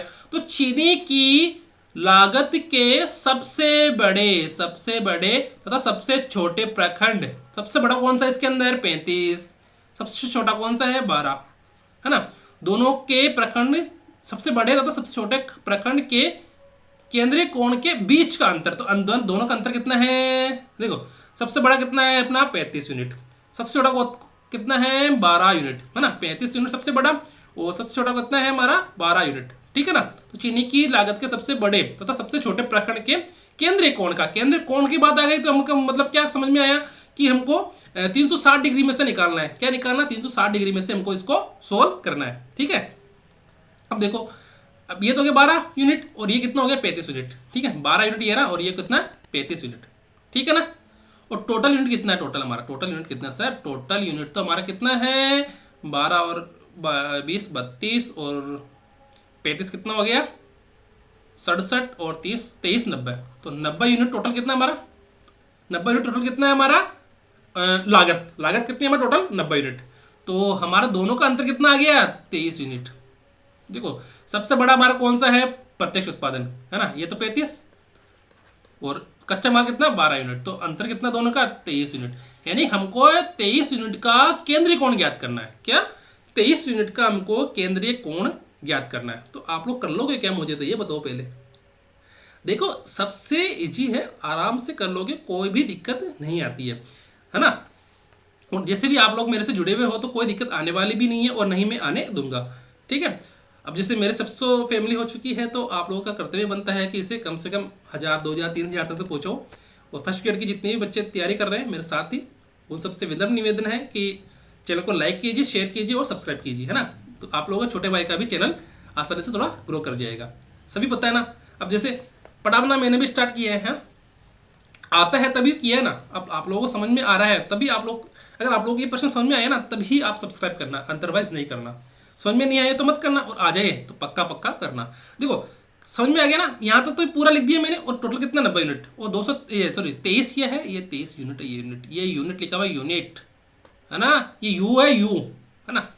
अब देखो मुझे बताओ कि इसको देखो ऐसे, इसको है ना ऐसे करते हैं। ये है व्रत, कितना कितना देर का, 35 देर का एक,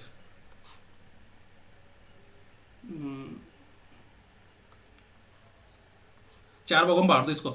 35, 23, 20, 12, 35, 23, 20 और 12, ठीक है ना। 35, 23, 20, 12 ये हो गया अपना व्रत या पाई, ठीक है। अब टोटल कितना है, टोटल अपना कितना है, टोटल ये कितना, टोटल ये है 360 डिग्री, है ना। 360 डिग्री है ना ये, या नहीं है ना। व्रत बन गया नहीं है। अब देखो, अब और क्या करना है इसके अंदर, ठीक है। अब देखो ये सबसे बड़ा 35 और सबसे छोटा कौन सा अपना 12, दोनों का अंतर कितना है 23। तो ये नहीं, 23 यूनिट है ना, 23 यूनिट ये किसके बराबर है, मुझे ये याद करना है। पर मुझे ये पता है कि हमारा ये जो है ना 90 यूनिट, ये 90 यूनिट टोटल, कि ये जो 90 यूनिट है ना मेरा, ये मुझे पता है कि ये 90 यूनिट मेरा 360 के बराबर है, 360 डिग्री के बराबर है। क्यों बराबर है, मैंने यहाँ पर ये लिख दिया। देखो ये तो हो गया कितना, प्रत्यक्ष, श्रम और अन्य, प्रत्यक्ष, श्रम और ये हो गया अन्य, और ये श्रम और कच्चा माल, ये हो गया कितना, ये हो गया हमारा श्रम और ये हो गया क्या, कच्चा माल, ठीक है। यहां तक समझ में आ गई ना। नहीं आया ना तो कमेंट करके मुझे बता देना। तो देखो 90 यूनिट है ना टोटल, ये 90 यूनिट, इसका मान किसके बराबर हो गया, 360 के बराबर हो गया। अब एक यूनिट का मान कितना बराबर हो गया, 360 बटे हुए 90। और हमको कितने यूनिट का मान निकालना है, 23 यूनिट का मान निकालना है। तो 23 यूनिट का मान निकालने के लिए क्या करेंगे, दोनों गुणा कर देंगे। 23 यूनिट बराबर 360 बटे हुए 90 23, है ना। किसको गुणा किया हमने, एक यूनिट को 23 से गुणा किया, ठीक है। 23 यूनिट का मान कितना हो जाएगा, 9 चौका 36, 4 बार, तो 4 गुणा 23 बराबर 92 डिग्री। किसके बराबर हो जाएगा ये, 92 डिग्री के,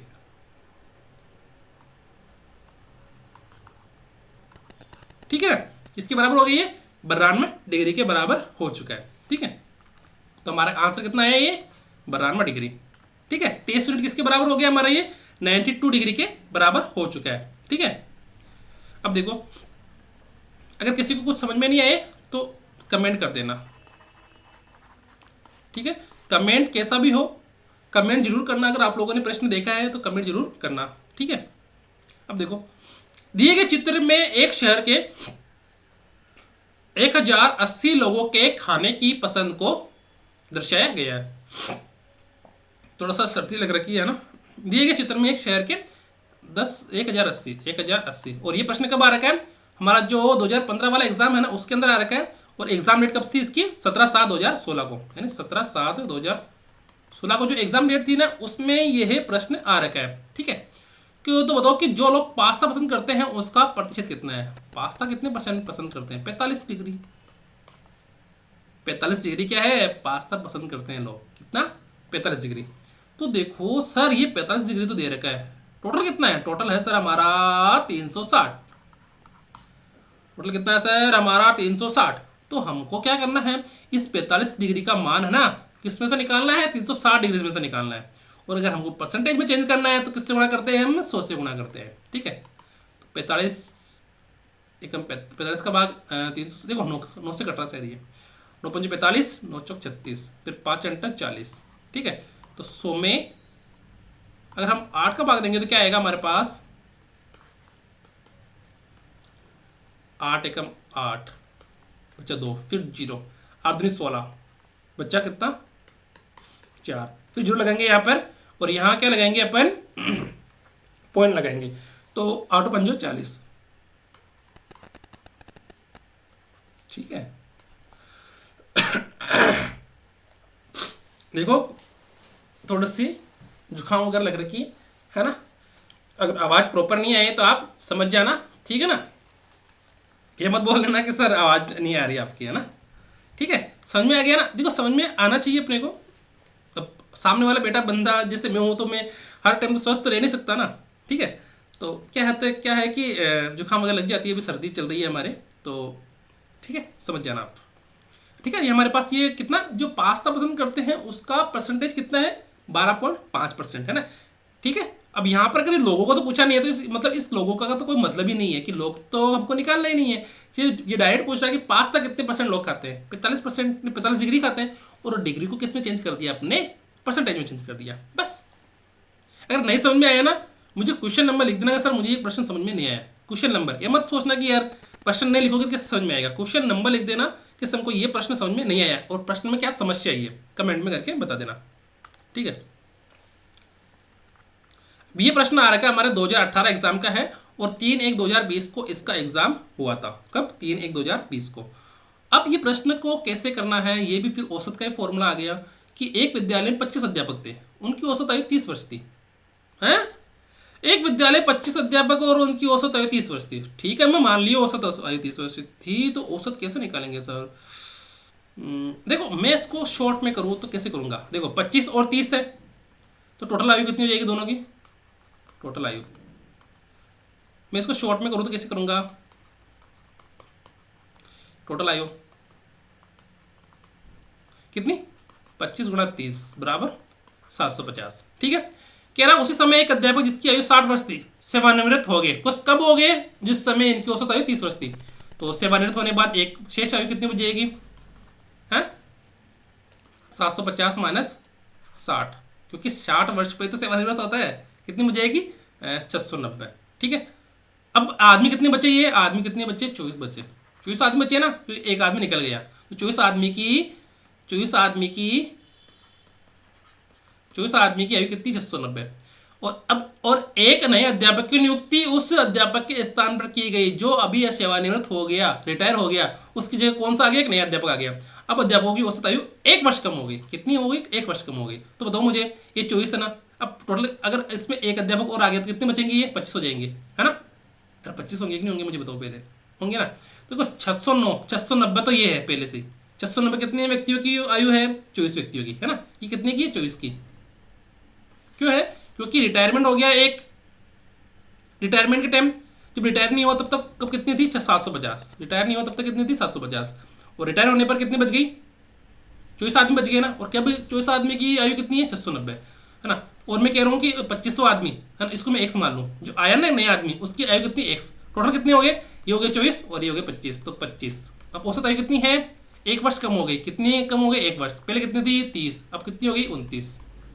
हमको x का मान निकालना है, तो 690 + x = 29 × 25 गुना करो, कितना आएगा, 25 नाम 225, 22, 25 दूनी 50, 65, 625। नहीं यहाँ पर रुको गलत कर दिया कि मैंने, यहाँ पर 725 आएगा क्या,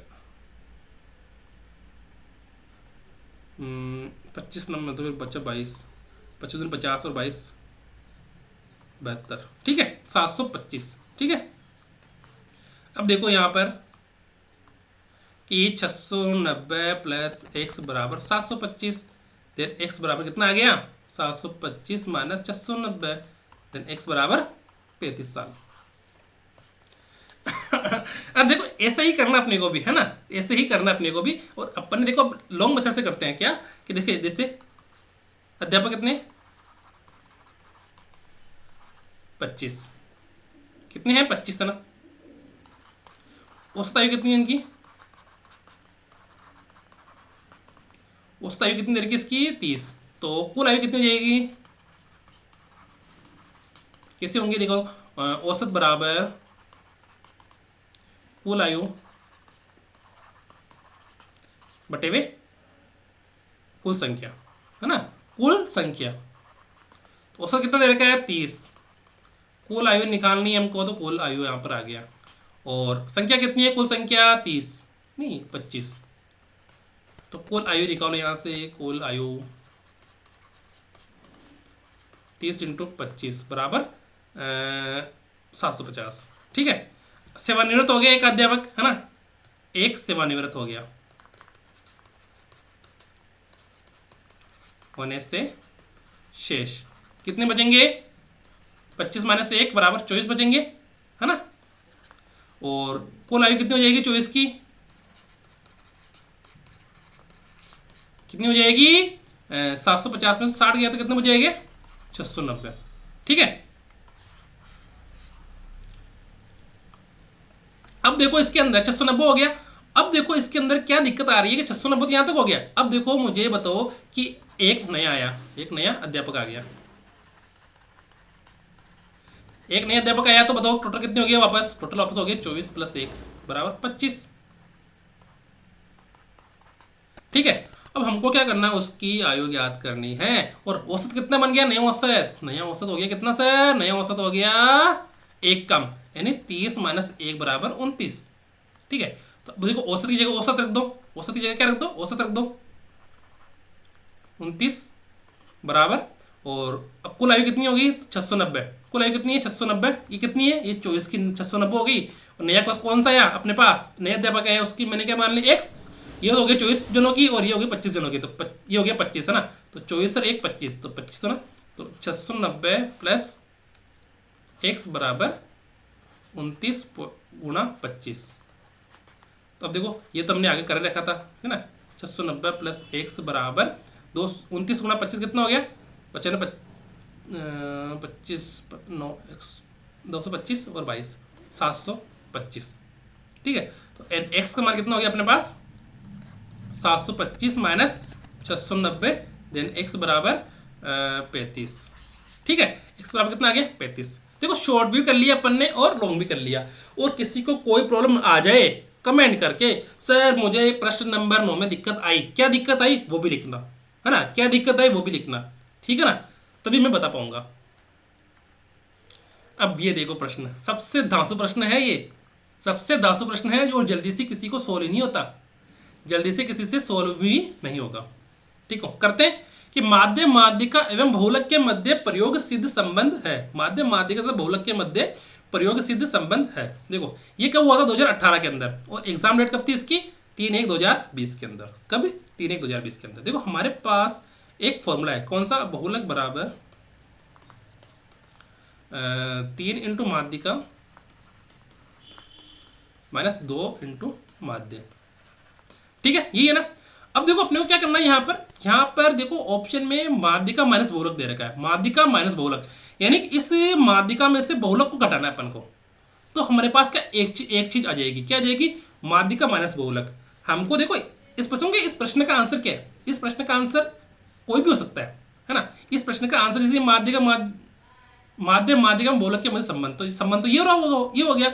अब इस संबंध में क्या करनी है, छेड़छाड़ करनी है। बोलते हैं ना कि छेड़छाड़ करने पर अपराधी को 2 साल की सजा, है ना, तो बस छेड़छाड़ कर दो और अपराधी देखो मैं बना वाला ना, है ना, मुझे अपराधी मत मान लेना कि सर आप तो अपराधी हो गए, इसको मैं छेड़छाड़ कर दिया आपने, है ना। मैं छेड़छाड़ है ना प्रश्नों में कर रहा हूँ, दूसरी जगह नहीं कर रहा। बहुलक बराबर 3 इंटू माध्यिका माइनस 2 इंटू माध्य, ये हो गया अपना मेन फॉर्मूला किसका, बहुलक का। अब देखो इसमें छेड़छाड़ करने पर क्या कह दिया, ये कह दिया कि माध्य माइनस बहुलक, बहुलक देखो इधर तो अलग अलग है ना, माध्य माध्यिका, माध्य माइनस बहुलक, बहुलक माइनस माध्य, माध्य प्लस बहुलक, देखो इधर चारों अलग अलग है। अब चारों का मान क्यों अलग अलग निकाले, हम इसका निकालेंगे पहले, किसका, माध्य माइनस बहुलक, क्योंकि ये हमारा चारों में सेम दे रखा है। अगर ये चारों में सेम दे रखा सर, तो इसका मतलब क्या हुआ कि हमको इसका मान निकालना है, माध्य माइनस बहुलक निकाल लो सर, फिर उसको 1/2 से गुणा कर दो, तो हमारे पास जो इधर बचेगा ना वही अपना आंसर हो जाएगा। ठीक है, करते हैं। देखो हमको बहुलक में से माध्यम का में से बहुलक घटाना है। ठीक है, देखो बहुलक को मैं इसलिए दूंगा, माध्यिका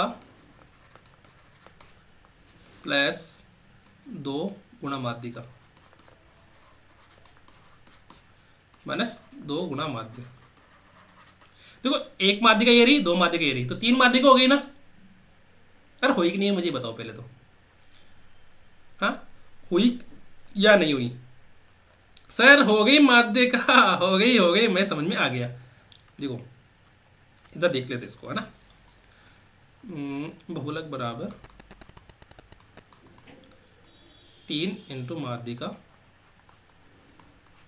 माइनस 2 इंटू माध्य। ठीक है, बहुलक को मैं अगर ऐसा कैसे लिख दूं, है ना, माध्यिका को मैं ऐसे लिख दूं, माध्यिका प्लस 3 माध्यिका है ना, तो एक माध्यिका यहाँ लिख दी और 2 माध्यिका यहाँ लिख दी, 2 माध्यिका। ठीक है, और ये क्या हो गया, 2 माध्य। ठीक है, अब हमको क्या करना है, यहाँ पर बहुल माध्यिका में से बहुलक को घटाना है ना। तो माध्यिका में से बहुलक को घटाना है, तो मैं क्या करूँगा, इसको और इसको इधर ले जाऊँगा। देखो पहले आपको समझाए तो मैं इसको पहले इधर लेके जाऊँ, है ना, कि बहुलक माइनस माध्यिका बराबर 2 माध्यिका माइनस 2 माध्य। ठीक है, समझ में आ गया यहाँ तक।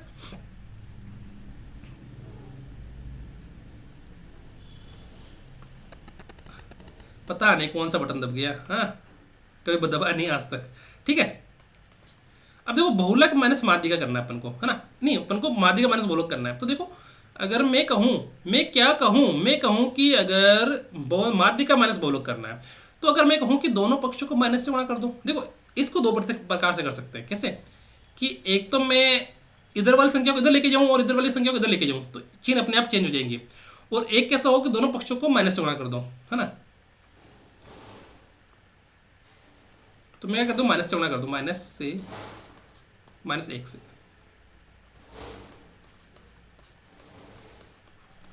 दोनों पक्षों को गुणा करने पर। ठीक है, माइनस 1 से, तो माइनस 1 से दोनों पक्षों को गुणा कर दिया। करना है तो सर क्या करना है मुझे बताओ। देखो माइनस 1 है यहाँ पर, तो माइनस 1 से गुणा करेंगे तो क्या आएगा सर, माइनस 1 से गुणा कर दिया दोनों पक्षों को, तो क्या होगा, चिन्ह चेंज हो जाएगा। क्या हो जाएगा, चिन्ह चेंज हो जाएगा। तो माइनस 1 से गुणा करने पर देखो यहाँ पर, समझ जाना, आप समझ रहे हो ना। नहीं समझ में आए ना तो मुझे कमेंट कर देना, मैं एक एक चीज़ बता रहा हूँ आप लोगों को, वो भी आराम से। ठीक है, तो बहुलक माइनस माध्यिका बराबर 2 कॉमन आ गया, इसमें 2 कॉमन आ गया, दो दोनों में बराबर है, 2 कॉमन ले लिया मैंने, तो इधर क्या जाएगा, तो इधर भी तो चेंज होगा ना यार, इधर भी चलिए चेंज करो, -1 2 माध्यिका माइनस 2 माध्य। ठीक है, चिन्ह चेंज हो गया। अब चिन्ह चेंज हो गया तो जो प्लस की है जो माइनस की हो जाएगी, और जो माइनस की है वो क्या हो जाएगी, प्लस की हो जाएगी। तो देखो चिन्ह चेंज होने पर क्या हो जाएगा, ये जो बहुलक है ना ये माइनस को हो जाएगा, माइनस बहुलक प्लस माध्यिका, तो इधर क्या हो जाएगा, 2 माइनस माध्यिका प्लस 2 माध्य। ठीक है, समझ में आ गया। नहीं आया तो फोन उठाना और कमेंट कर देना, सर ये समझ में नहीं आया। ठीक है, आ गया तो भी कमेंट करना, सर अच्छी क्लास लगी, है ना। और क्या करना है, अब तो इधर इधर देखो, इधर इधर इधर इधर घूमो, इधर यहाँ पर माध्यिका प्लस की हो गई और बहुलक माइनस का हो गया। देखो इधर माध्यिका प्लस की और बहुलक माइनस का है ना, तो अपन ने ये चीज ली है ना। एक चीज तो अपने पास आ गई, क्या आ गई कि माध्यिका तो आ गई प्लस की और बहुलक क्या आ गया अपने पास, माइनस का आ गया। इधर क्या आ गया, 2 माध्यिका, दो कॉमन ले लूँ मैं दोनों में। देखो इधर क्या आ गया, इधर 2 माध्य आ गया, 2 माध्य और इधर 2 माध्यिका। ठीक है, -2 माध्यिका। ठीक है, अब देखो कि क्या करना है। अब देखो देखो माध्यिका तो ये रही मेरी माध्यिका। देखो कुछ चीज अगर आपको दिखने में दिक्कत आ जाए ना, समझ जाना आप, है ना, कोई मात्रा इधर उधर हो जाए तो, क्योंकि यहाँ पर हिंदी तो पढ़ नहीं रहे। बहुलक, ठीक है, बराबर इसको मैं 2 लिख दूं और इसको क्या कर लूँ, कॉमन ले लेता हूँ 2 को, तो इधर आ जाएगा माध्य माइनस माध्यिका। ठीक है, तो देखो अब ये 2 आना में 2, इसको मैं इधर लेके आ जाऊँ तो ये बट्टे में चल जाएगा ना, बट्टे में चल जाएगा नहीं है, तो क्या हो जाएगा, 1/2 माध्यिका माइनस बहुलक बराबर माध्य माइनस माध्यिका। ठीक है, माध्य माइनस माध्यिका। ठीक है, देखो यहां पर अपने पास माध्य माइनस माध्यिका, तो माध्य माइनस माध्यिका, माध्य माइनस माध्यिका 1 2, ये रहा फर्स्ट नंबर पर। देखो फर्स्ट वाला देखना एक बार, समझ में देखो, फर्स्ट वाला माध्य माइनस माध्यिका आ गई ना, और इधर देखना 1/2 माध्यिका माइनस बहुलक, है ना, 1/2 माध्यिका माइनस बहुलक। तो अपना ये जो आंसर ये वाला आ गया ना, ठीक है ना, समझ में आ गई कि मेरी बात, अपने वाला ये आंसर आ गया। ठीक है, देखो मैं जितना हो सके आप लोगों के लिए बहुत इजी कर रहा हूँ, है ना। अब आप लोगों का मुझे सपोर्ट चाहिए, मेरे अभी 600 फैमिली हो चुकी है, 600 जनों की, है ना। तो मैं चाहता हूँ कि कम से कम देखो जब तक एग्जाम हो तब तक आप लोगों का सपोर्ट मेरे साथ ऐसे ही बना रहे। और आप लोगों का एक कर्तव्य बनता है कि आप इस वीडियो को ज़्यादा से ज़्यादा शेयर करो। मैं पीडीएफ जल्द ही प्रोवाइड करवा दूंगा, क्योंकि पीडीएफ नहीं प्रोवाइड करवाने की रीज़न ये है कि अभी भी आप लोगों की क्लास चल रही है।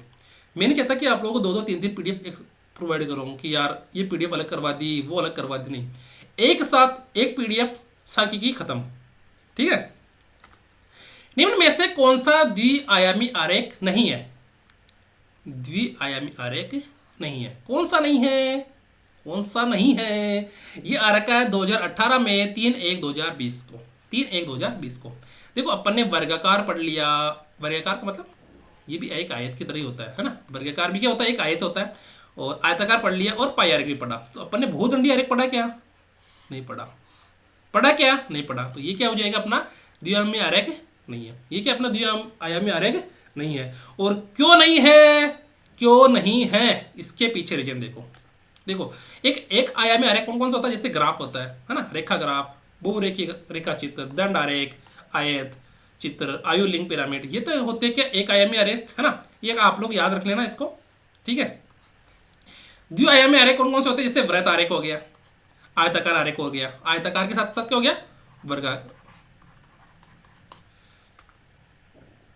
है ना। क्योंकि आयत और वर्ग एक ही तो होते हैं। वर्ग में चारों भुजें समान होती है और आयत में आमने सामने भुजें समान होती है। और 3D के अंदर जैसे हम अब क्या पढ़ेंगे, हम अगले चैप्टर क्षेत्रमिति पढ़ेंगे हम। तो वो क्या हो गया 3D के अंदर, जैसे घन घनाभ गोला, है ना। तो जैसे घन, इसके अंदर घनाभ भी बोल सकते हैं अपन, घन घनाभ गोला। तो ये हो गया 3D के अंदर। और द्विआयामी आरेख के अंदर हो गया वृत्त आरेख, आयताकार आरेख और वर्गाकार आरेख, ठीक है। पाई आरेख भी इसमें हो जाएगा, है ना, ठीक है। और एक आयामी आरेख में हो गया जैसे ग्राफ, बहुरेखा चित्र, दंड आरेख, आयत चित्र, है ना, और आयु लिंक पिरामिड आदि, ठीक है। आयत चित्र अलग और आयताकार चित्र आरेख अलग, ठीक है। आयत चित्र ये आयत का चित्र और ये आरेख है, ठीक है ना। ये चित्र है और ये आरेख है। अब देखो कि दंड आरेख, दंड आरेख बराबर चौड़ाई के कॉलम द्वारा खींचा जाता है। क्या? बराबर चौड़ाई के कॉलम द्वारा। कॉलम की चौड़ाई क्या होती है? दोनों की बराबर होती है दंड आरेख में, ठीक है। इसे स्तंभ आरेख भी कहते हैं। इसे क्या कहते हैं? स्तंभ आरेख भी कहते हैं। दंड आरेख रचना करते समय निम्नलिखित चरण नियमों को ध्यान रखना चाहिए। किस किस का? कि सभी दंडों तथा स्तंभों की चौड़ाई क्या होना चाहिए? बराबर होना चाहिए। क्या? सभी दंडों तथा स्तंभों की चौड़ाई क्या होना चाहिए? बराबर होना चाहिए, ठीक है। जैसे होता है ना, बराबर होती है ना। सभी दंड बराबर अंतराल दूरी पर स्थापित होना चाहिए, यानी इन दोनों के बीच की दूरी, इसी क्या कह रहा दंड। अब जैसे दंड तो वैसे बराबर ही तो होंगे ना, जैसे आयत होगा वो तो बराबर ही होगा ना, तो जैसे ये तो बराबर ही होगा, पर इन दोनों के बीच की दूरी है ना, इन दोनों के बीच की दूरी, जैसे ये हो गया यहाँ पर, ये तो हो गया, इसकी क्या होगी, क्या बोलते हैं इसे, सभी दंडों की चौड़ाई क्या होनी चाहिए? बराबर होना चाहिए। नहीं, ये दोनों चौड़ाई है ना, ये चौड़ाई, ये क्या बराबर होना चाहिए। और इन दोनों की जो बीच की दूरी है ना, वो क्या होना चाहिए? बराबर अंतराल पर दूरी पर ये स्थापित होना चाहिए। समझ में आ गया मेरी बात? दोनों को एक दूसरे से विभिन्न और आकर्षक बनाने के लिए रंगों अथवा प्रतिरूपों से छायांकित किया जाता है। वो होता है ना कि जैसे इसको लाल से कर दिया, इसको नीले से कर दिया, इसको पीले से कर दिया, है ना। जैसे इसको मैंने नीले से कर दिया, है ना, और इसको मैंने इससे कर दिया, ये कौन सा कलर है बता देना बार, और इसको मैंने ब्लैक से कर दिया, ठीक है। तो इसको क्या कर दिया? आकर्षक बनाने के लिए विभिन्न रंगों से इसको रंग दिया, ठीक है। समझ में आ गई मेरी बात? देखो समझ में नहीं आया तो कमेंट करके मुझे जरूर बता देना, ठीक है ना। चलो आगे देखते हैं कि मिश्रित अथवा बहुदंड आरेख। अब जो हमने पढ़ा ना कि प्रश्न में कि वो मिश्रित आरेख क्यों है, वो देखो इस प्रकार से है मिश्रित आरेख, ठीक है। क्यों है मिश्रित आरेख? देखो कि जब विभिन्न घटकों के तत्व चर के एक समूह में वर्गीकृत किया जाता है, तत्व समूह को एक वर्ग में वर्गीकृत किया जाता है, अथवा घटक के विभिन्न चर एक साथ रखे जाते हैं। घटक के विभिन्न चर क्या होते हैं? एक साथ रखे जाते हैं। उनका प्रदर्शन एक यौगिक दंड आरेख द्वारा किया जाता है। यौगिक दंड आरेख ये रहा, ठीक है। इस विधि में विभिन्न चरों को एक अकेले दंड में विभिन्न आयतों द्वारा प्रदर्शित किया जाता है। ये आयत किसे बोलते हैं? आयत का मतलब क्या होता है मुझे बताओ? आयत का मतलब होता है हमारा क्या? जिसकी लंबाई चौड़ाई दोनों लंबाई बराबर होती है और चौड़ाई भी बराबर होती है, ठीक है, लंबाई अलग होती है, चौड़ाई अलग होती है, ठीक है। अब देखो, ये देखो हमारे पास जो सर्वेक्षण होता है ना बिजली उत्पादन का 2011-12 का दे देगा कुछ, जैसे 2008 के अंदर ऊष्मा इतनी हुई, जल उतना हुआ, नाभिक ये उतना हुआ, कुल इतना हमारे बिजली के अंदर उत्पादन हुआ। 2008-9 में ये हुआ, 9-10 में इतना, 10-11 में इतना, ठीक है। तो ये 677, 104, 18, 799, तो ये तो देखो सारणी दे रखी है एक बार आप लोगों को समझाने के लिए। अब देखो 2008-9, यहाँ पर 2008-9 ये रहा, 9-10 ये रहा, 10-11 ये रहा, यानी कि इस पूरी लाइन का एक ही दंड बना दिया इसने। क्या बना दिया? एक ही दंड बना दिया। जैसे 616, तो यहाँ तक तो हो गया कितना, 616 तक तो क्या हो गया वो उसमें हो गया। फिर 110 यहाँ से थोड़ा सा आगे कितना हो गया, वो जली हो गया, और ऊपर ऊपर क्या हो गया, वो नाभिकीय। जो ये दिख रहा है ना ब्लू, ये कौन सा कलर है ये? देखो कलर का, देखो ये वाला कलर है ना, कलर तो मुझे पता नहीं कौन सा है, पर ये वाला कलर है, ये वाला है ना। तो ये वाला कलर जो दिख रहा है ना, वो नाभिकीय कलर है, ये वाला नाभिकीय वाला है ना, ये नाभिकीय। तो ये नाभिकीय हो गया। और ये जो दिख रहा है ना, इसको ये पता नहीं कौन सा कलर दे रखा है, हम इसको कलर को ये वाले मान ले क्या, कौन सा मान, ये वाला मान ले अपन, ये वाला है ना, ये जलिए। तो ये वाला है ना, यहाँ पर है ना, यहाँ पर देखो,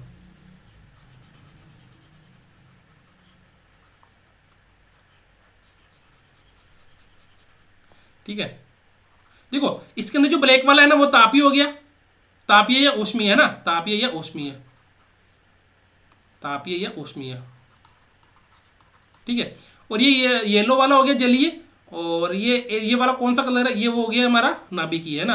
अब देखो कलर का नाम तो मुझे पता नहीं है ना, सर को कलर का नाम याद नहीं है, ठीक है। ये तो हो गया। अब देखो इसी दंड आरेख में तीनों चीज बता रखी है इसने, क्या बता रखी है, तीनों चीज बता रखी है।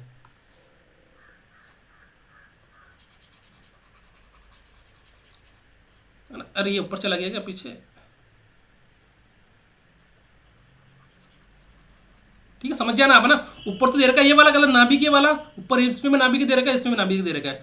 दूसरे नंबर पर दे रखा है येलो, येलो का मतलब हो गया जलीय, और जो हमारा ब्लैक ब्लैक जैसा दिख रहा है ना, ये हो गया हमारा ऊष्मीय। तो एक ही साल के को तीनों चीजों को एक ही दंडारेख में बता रखा है, तो इसको क्या बोल दिया, भूदंडारेख है ना, इसको क्या बोल दिया, भूदंडारेख है ना। 1, 2 और 3, 1, 2 और ये 3, ये 1, ये 2 और ये 3 है ना। यानी कि 1 नंबर हो गया ऊष्मा, 2 नंबर हो गया जलीय, और 3 नंबर क्या हो गया नाभिकीय। टोटल कितनी है हमारे, 741, 799 और 844, ठीक है।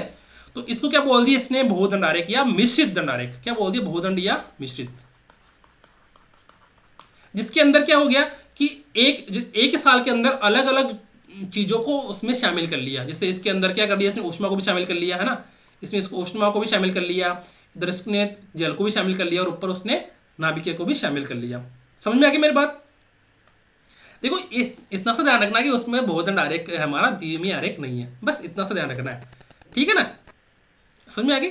और नहीं समझ में आए तो मेरे क्या करना, कमेंट कर देना। मैं एक बार बस बता देता हूँ कि जब विभिन्न घटकों को तत्व चर के एक समूह में वर्गीकृत किया जाता है, अथवा एक घटक के विभिन्न चर साथ साथ रखे जाते हैं, उनका प्रदर्शन एक यौगिक दंड आरेख द्वारा किया जाता है। इस विधि में विभिन्न चरों को एक अखिल दंड में विभिन्न आयतों द्वारा प्रदर्शित किया जाता है। एक अखिल दंड में विभिन्न आयतों, ये जो यहाँ पर है ना, ये आयत ऐसे जुड़े हुए हैं, ऐसे आयत जुड़े हुए हैं ना, ऐसे जुड़े हुए हैं, है ना, ऐसे जुड़े हुए हैं, ठीक है।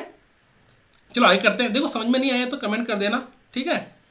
अब देखो निम्न पाई चार्ट द्वारा छात्रों द्वारा, देखो क्या है, निम्न पाई चार्ट 4 छात्रों द्वारा चुनाव में प्राप्त वैध मतों को प्रदर्शित करता है। यदि डाले गए कुल वैध मतों की संख्या 720, तो यानी कि ये पूरे टोटल कितने हैं, 720 है ना। और टोटल डिग्री कितना हो रहा है, डिग्री का टोटल डिग्री हो रहा है 360, ठीक है। तो जीतने वाले ने निकटतम प्रत्याशी को कितने मतों से हराया। अरे जीतने वाला का मतलब क्या हुआ, जिसके ज्यादा वोट आए। सबसे ज्यादा कौन सा है इसके अंदर, 100, 80, देखो ये तो हो गया 80, ये हो गया 60, ये हो गया 100, ये हो गया 120। जीतने वाला कौन सा है, छात्र एक जीतने वाला। हारने वाला कौन सा है, ये देखो हारने वाले तो चारों ही है, पर निकटतम का मतलब जिस जीतने वाले से जस्ट कम किसके नंबर कम आए, वो क्या हो गया अपना हारने वाला, वो क्या हो गया अपना हारने वाला, है ना।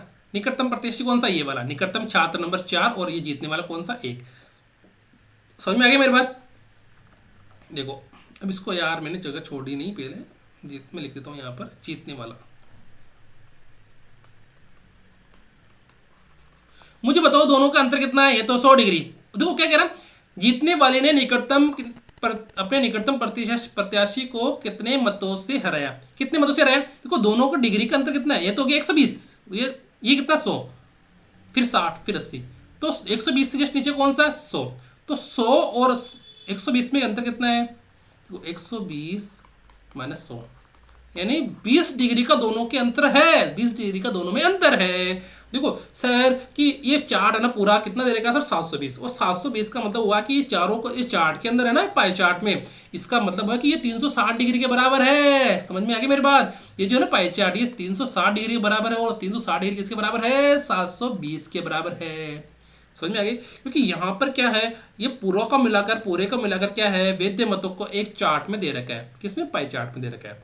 तो इस पूरे 360 डिग्री का मान किसके बराबर हो जाएगा, 720 के बराबर हो जाएगा, है ना। अब 1 डिग्री का मान कितना हो गया, 720 बटे हुए 360 बटे हुए गुणा, है ना 2 डिग्री, है ना। हमारे पास जो 1 डिग्री है ना वो 2 डिग्री के बराबर है, ठीक है, सॉरी 20 के बराबर है, ये क्या हो गया 20, है ना, 20 के बराबर हो गया हमारा। 1 डिग्री किसके बराबर हो गया हमारा, 20 के बराबर हो गया। अब हमको ज्ञात क्या करना है, 20 डिग्री का मान ज्ञात करना है सर, हमको तो 20 डिग्री का मान ज्ञात करना है कि 20 डिग्री में कितने वैध मत है। तो हम देखो 20 डिग्री बराबर 2 गुणा 20 बराबर कितना हो जाएगा 40, यानी 40 हमारे क्या हो जाएंगे, वो मत हो जाएंगे, ठीक है। समझ में आ गई क्या मेरी बात, अगर नहीं आए तो फोन उठाना है, सर ये बात हमें समझ में नहीं आई है। कमेंट में भी लिखना कि सर प्रश्न नंबर 12 में मुझे ये स्टेप समझ में नहीं आई, प्रश्न नंबर 12 में ये स्टेप समझ में नहीं आई, तो मैं वापस कमेंट में बता दूंगा। और ये हमारा प्रश्न कब आ रखा है, 2018 के अंदर, जिसका एग्जाम हुआ था 6/1/2020 को, ठीक है। देखो प्रश्न क्या बहुत ज़्यादा है, पिछले वाले एग्जाम के अंदर आ रखे, तो आप लोगों की शायद 2 क्लास और ज़्यादा से ज़्यादा 3 क्लास इसकी प्रीवियस ईयर वाले प्रश्नों की बनेगी, और हम एक साथ इसलिए ले रहे हैं ताकि पूरी क्लास वापस रिवाइज हो जाए, ठीक है ना। अब ऐसा बीच बीच में मैं ले लेता तो मुझे खुद को भी अच्छा नहीं लगता, और आप लोगों को भी समझ में नहीं आता, ठीक है। तो इसको एक साथ ले लिया और एक साथ ही करेंगे, ठीक है। देखते आगे कि ए बी सी का माध्य एम हो तो A B plus B C plus C A बराबर 0, तो A square plus A square B square C square का माध्य ज्ञात कीजिए। अब हमको माध्य इसका ज्ञात करना है, तो कैसे करेंगे सर, इसका माध्य A square plus B square plus C square, 3 संख्या है तो 3 का भाग लगा दो, बस यही तो हमको ज्ञात करना है। सर अब क्या करना, ए बी सी का माध्य एम दे रखा है, एम दे रखा है क्या, तो माध्य क्या होता है सर, माध्य होता है ए प्लस बी प्लस सी, इन दोनों का माध्य कैसे होगा सर, माध्य होता है प्रेक्षणों का योग बटे प्रेक्षणों की संख्या, या आंकड़ों का योग बटे आंकड़ों की संख्या, इसको मैं लिख देता हूँ यहाँ पर, माध्य बराबर आंकड़ों का योग बटे आंकड़ों की संख्या, ठीक है। माध्य कितना दे रखा है एम, आंकड़ों का योग कितना दे रखा है, योग हमको पता है कितना है, ए प्लस बी प्लस सी, संख्या कितनी है 1 2 3, ठीक है। तो हमारे पास सर ए प्लस बी प्लस सी का मान क्या आया, हम इसको क्या कर देंगे, वजूलन कर देंगे इधर, है ना, तो 3m। हमारे पास सर ए प्लस बी प्लस सी का मान हो गया 3m। सर ये भी दे रखा है कि A B plus B C, A B plus B C plus C A बराबर 0,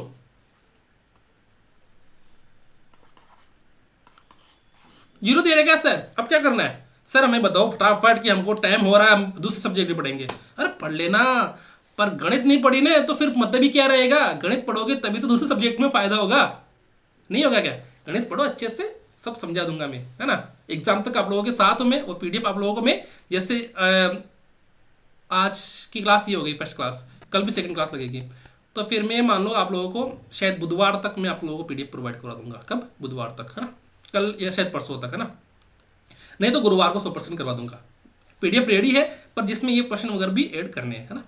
अब देखो हमारे पास एक फॉर्मूला होता है, हमारे पास ए बी सी बराबर 3m दे रखा है ना, देखो हमारे पास क्या दे रखा है, ए बी सी बराबर दे रखा है, और हमको निकालना क्या है, A square B square C square.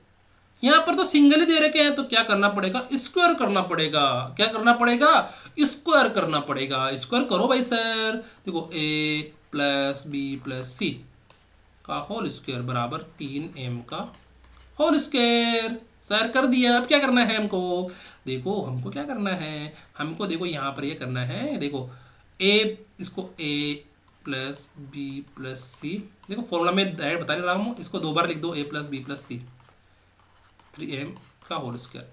ठीक है, समझ में आ गया। इसका फॉर्मूला होता है a plus b plus c का होल स्क्वायर का होता है a square B square C square plus 2ab plus 2bc plus 2ca।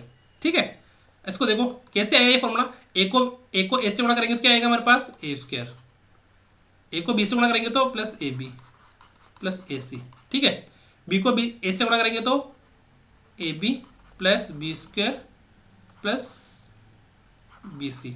ठीक है, सी को इससे गुणा करेंगे तो, अरे यार इसको यहाँ पे आपको समझ में आएगा ही नहीं, मुझे पता है आपको ये प्रश्न ऐसे समझ में आएगा ही नहीं। इसको वैसे कर देता हूँ, है ना। ए प्लस बी प्लस सी, ए प्लस बी प्लस सी बराबर 3m का होल स्क्वायर। ठीक है, तो ए कॉमन ले लिया, ए को किससे गुणा करना है, ए प्लस बी प्लस सी से, ए प्लस बी प्लस सी, फिर बी को ए प्लस बी प्लस सी से, प्लस सी को ए प्लस बी प्लस सी से बराबर 9m स्क्वायर। ठीक है, अब देखो ए को ए से गुणा करेंगे तो क्या आएगा ए स्क्वायर, ए को बी से गुणा करेंगे तो क्या आएगा ए बी, और ए को सी से गुणा करेंगे तो ए सी।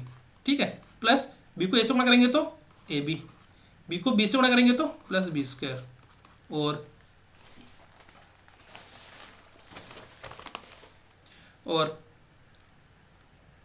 बताओ मुझे, अब बी को सी से गुणा करेंगे तो बी सी, है ना, और सी को ए से गुणा करेंगे तो ए सी, और सी को बी से गुणा करेंगे तो बी सी, और सी को सी से गुणा करेंगे तो सी स्क्वायर बराबर 9m स्क्वायर।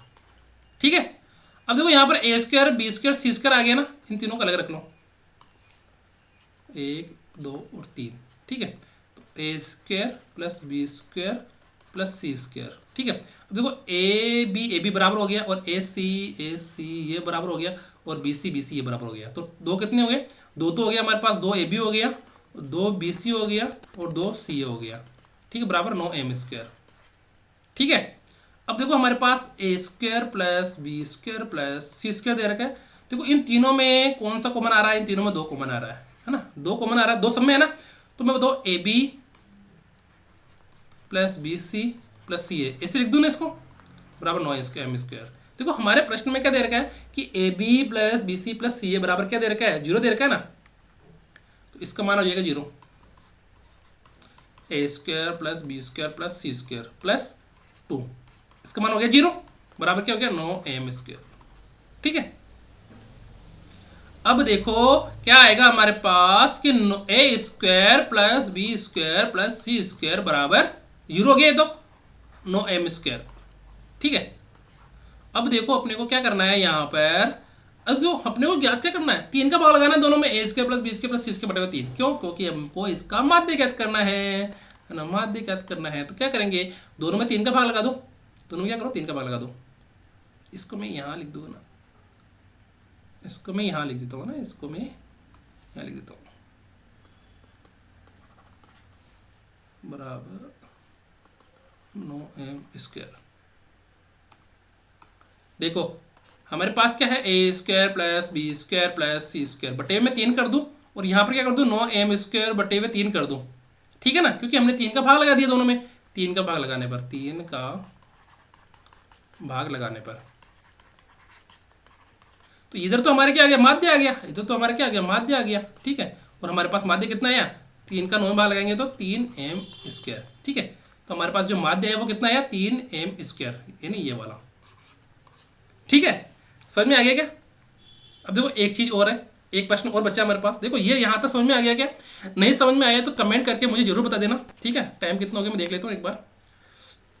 ठीक है, टाइम, ठीक है, आप लोगों को अगर समझ में नहीं आ रहा तो मुझे कमेंट करके बता देना। और एक प्रश्न और है जो हम कर लेते हैं फटाफट अभी, है ना। देखो कि कुछ आंकड़ों का माध्य एवं माध्यिका का अनुपात 2:3 दे रखा है। कितना, माध्य और माध्यिका का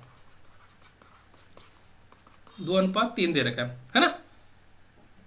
इन आंकड़ों का बहुलक और माध्यिका का अनुपात ज्ञात कीजिए।